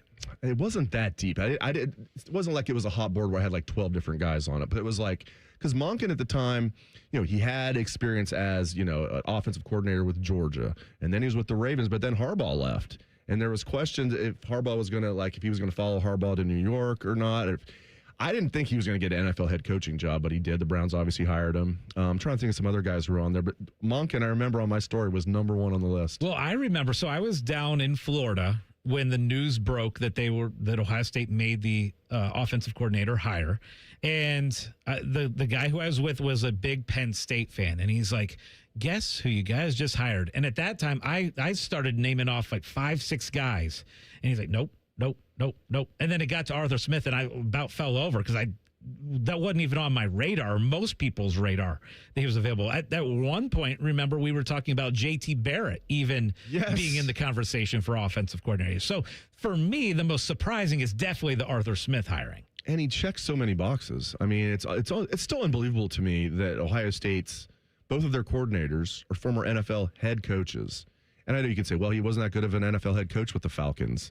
Obviously, Patricia, not a good NFL head coach with the Lions. But look at those rosters. Who could have won with those Lions with those Lions rosters win? Now, Patricia did a bad job there. I think, Arthur Smith did an okay job with the Falcons when you consider like most of his tenure there. He had like Desmond Ridder and like Marcus Mariota as his quarterbacks.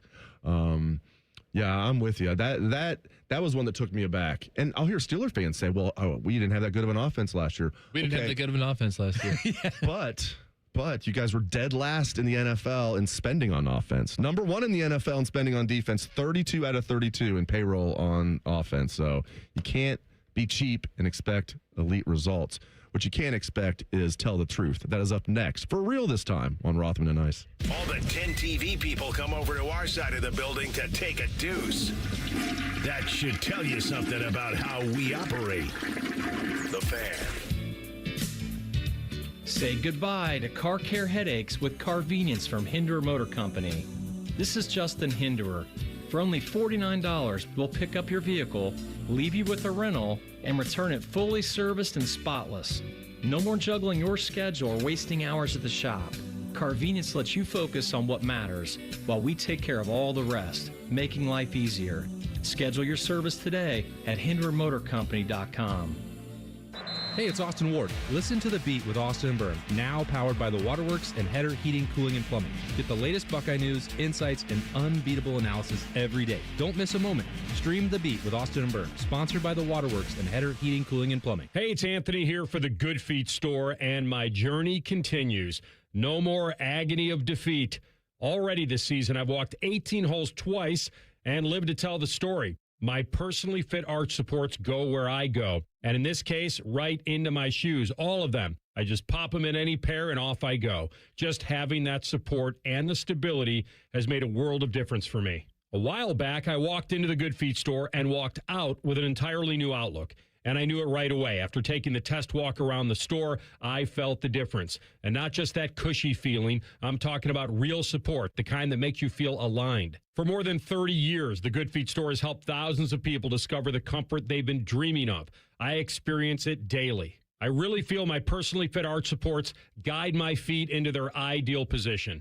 You can make an appointment online or just stop into the Good Feet store in Grove City or on Polaris Parkway in Westerville. Get started at goodfeet.com. In the military, the mission was clear. You knew what to do. Now, the mission has changed. Stepping into civilian life isn't about finding a job. It's finding your purpose. I wanted a career that would leverage the skills and discipline I gained in the military. IT just felt right. My Computer Career offers class schedules that fit into your life and skills in high demand. Put your VA benefits to work. Visit mycomputercareer.edu/CWP to jumpstart your IT career today. An elite CompTIA certification partner. Financial aid is available to those who qualify, including VA benefits. For over 78 years, our family's been part of your love stories. At Diamond Seller, we offer bigger diamonds, better prices, and timeless designs for every chapter of your life. From your first yes to your forever I do, trust the jeweler who knows diamonds best. Visit Diamond Seller today. Sometimes a girl in my class doesn't bring anything to eat for lunch. The truth is, in America, 1 in 5 kids worry about their next meal. I want everybody to have yummy food. So do we. That's why Kroger donates surplus fresh food from our shelves to your local food bank. We've provided over 3.5 billion meals through our Zero Hunger, Zero Waste plan. Visit Kroger.com to see how you can help fight hunger and waste in our community. Because nobody should have an empty tummy.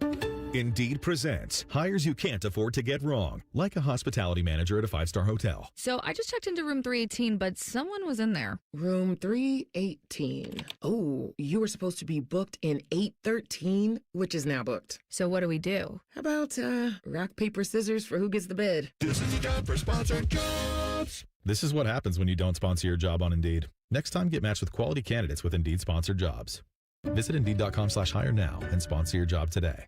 Wesley Financial Group is not a law firm, and Chuck McDowell definitely not an attorney. This is Chuck. If someone talked you into buying something really silly and you want to get out of that silly little thing, my advice, get the facts. Call me and I'll send you our timeshare exit kit absolutely free. Inside, you'll learn how timeshare works and all your options for cancellation. Call Wesley now for your free exit information kit. 800-791-0000. That's 800-791-0000. Your favorite fan shows are available as a podcast. What a concept. And don't miss exclusive podcast content like Austin and Byrne. Listen on your schedule from anywhere in the world. Available wherever you get your podcasts. The Fan Guest Hotline is sponsored by KDHVAC, doing whatever it takes to keep your home comfortable. The Fan. Tell the truth with Rothman and Ice. Sponsored by McDaniel GM Superstore. Driving excellence since 1916. Chevrolet. Together, let's drive. Welcome back to Rothman and Ice. 97.1 The Fan. Dave Biddle, Scotty Vegas, Cole Bartimus, Anthony and Maddie playing hooky today, but they will be back in full effect on Monday. And now it's time for some Tell the Truth. Hit it, Cole. Yeah, I was just going through. I'm on the Wikipedia page right now for a list of Sports Center anchors and reporters. Oh, my gosh. And it's actually kind of incredible going through some of the former Sports Center anchors and just how many names I recognize. And I don't know if it's like a change in my viewing habits, but, you know, there are some people who are still on the roster. Scott Van Pelt obviously has the late night Sports Center, so that's his. Familiar with him. Kevin Nagandi's been there since 08, quite familiar with him. David Lloyd's been there forever. Steve Levy. So there are some people who have been there forever. But, like, I look through some of the names of the former anchors, and it's just, like, my childhood on repeat. And I kind of wonder, because, you know, sometimes you just assume that everybody else views the world the way that you do.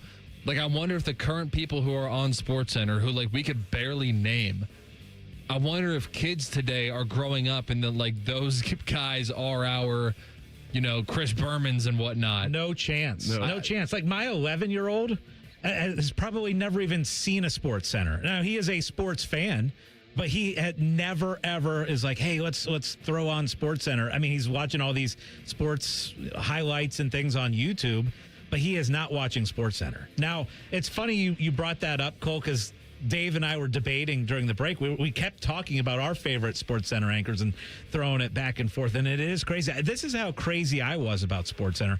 I used to like to play Sports Center Fantasy, and this might be a little bit too much, but I would like to pretend like I was the program director, and I would match up these different Sports Center anchors with different hosts and different times and all that stuff. It was before playing and you fantasy and football. We're betting on the hypothetical ratings that they would get. But I was like, oh, wouldn't it be great if Rich Eisen and Chris Berman did a Sports Center together? They rarely do. It was always Rich Eisen and Stuart Scott. So let's throw that matchup together. Yeah, I was a weird kid. It's all right. You've always been very excited about them. No, you're not. You get excited about things. I like that about you. You have a lot of passion. And you're good at what you do, Scott. The industry is different. The popularity is different. ESPN is different. But I don't want to be this guy who now is like a 27-year-old where I'm in between being a child and a parent.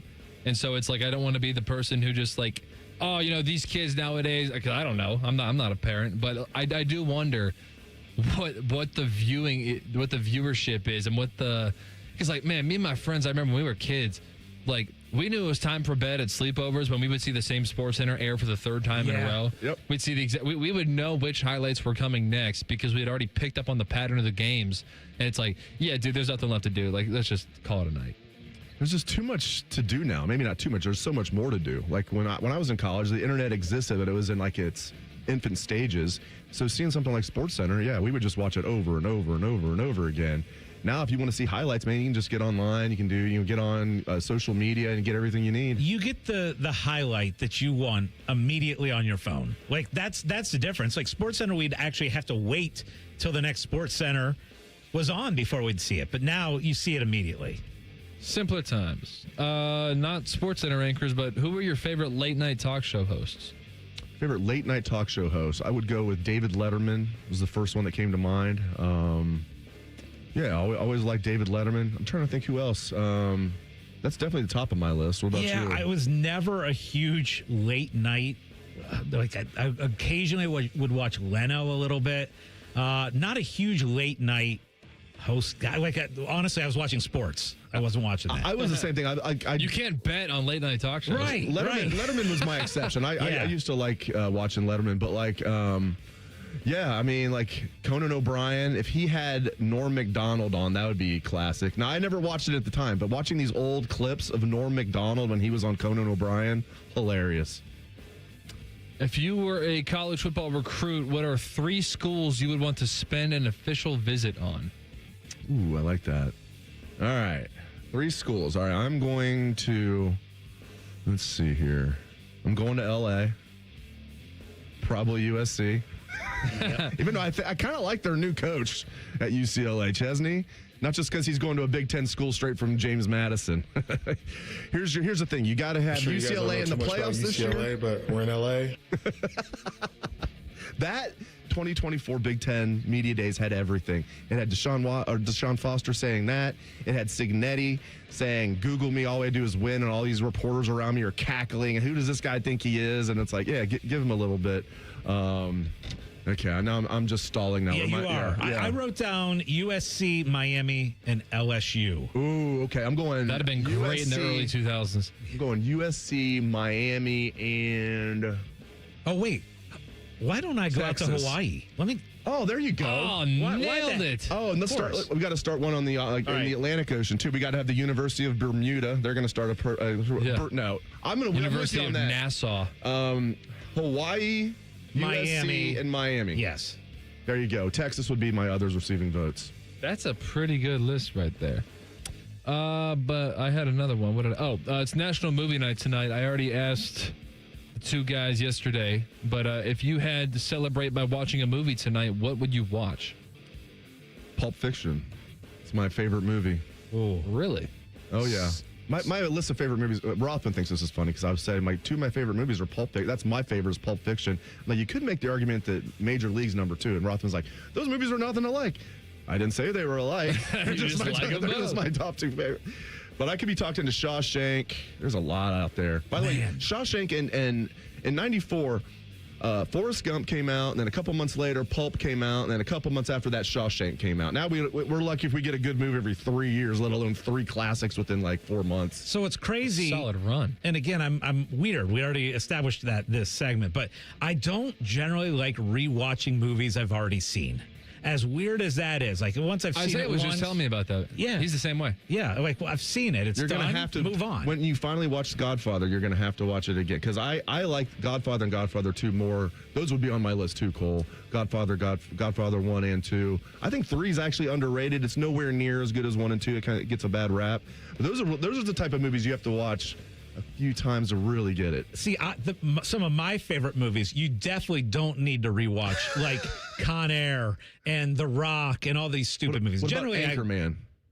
Anchorman's up there for me. Okay, Sure. let's talk about some of our favorite comedies. Definitely The Hangover. The Rock. Losers always whine about Yes. their best. Oh my gosh. Greatest line. One of my favorites. What's happened to comedies, man? Winners go home. We used to have so many good comedies. I mean, thinking back to the 80s, Ferris Bueller's Day Off. And The Prom Queen. Classic. All right, we have a watch party tonight. Team USA against Paraguay. 9 o'clock tonight at Hollywood Casino. Come out for our watch party. You can win free prizes. Can't wait. Again, free prizes. You don't have to do anything. Just come up, talk to Scotty and I. We're going to have some contests. What can the good people win? Oh, all kinds of things. Gift cards. We got fan gear, shirts, all that stuff. Join us 9 o'clock at the casino tonight.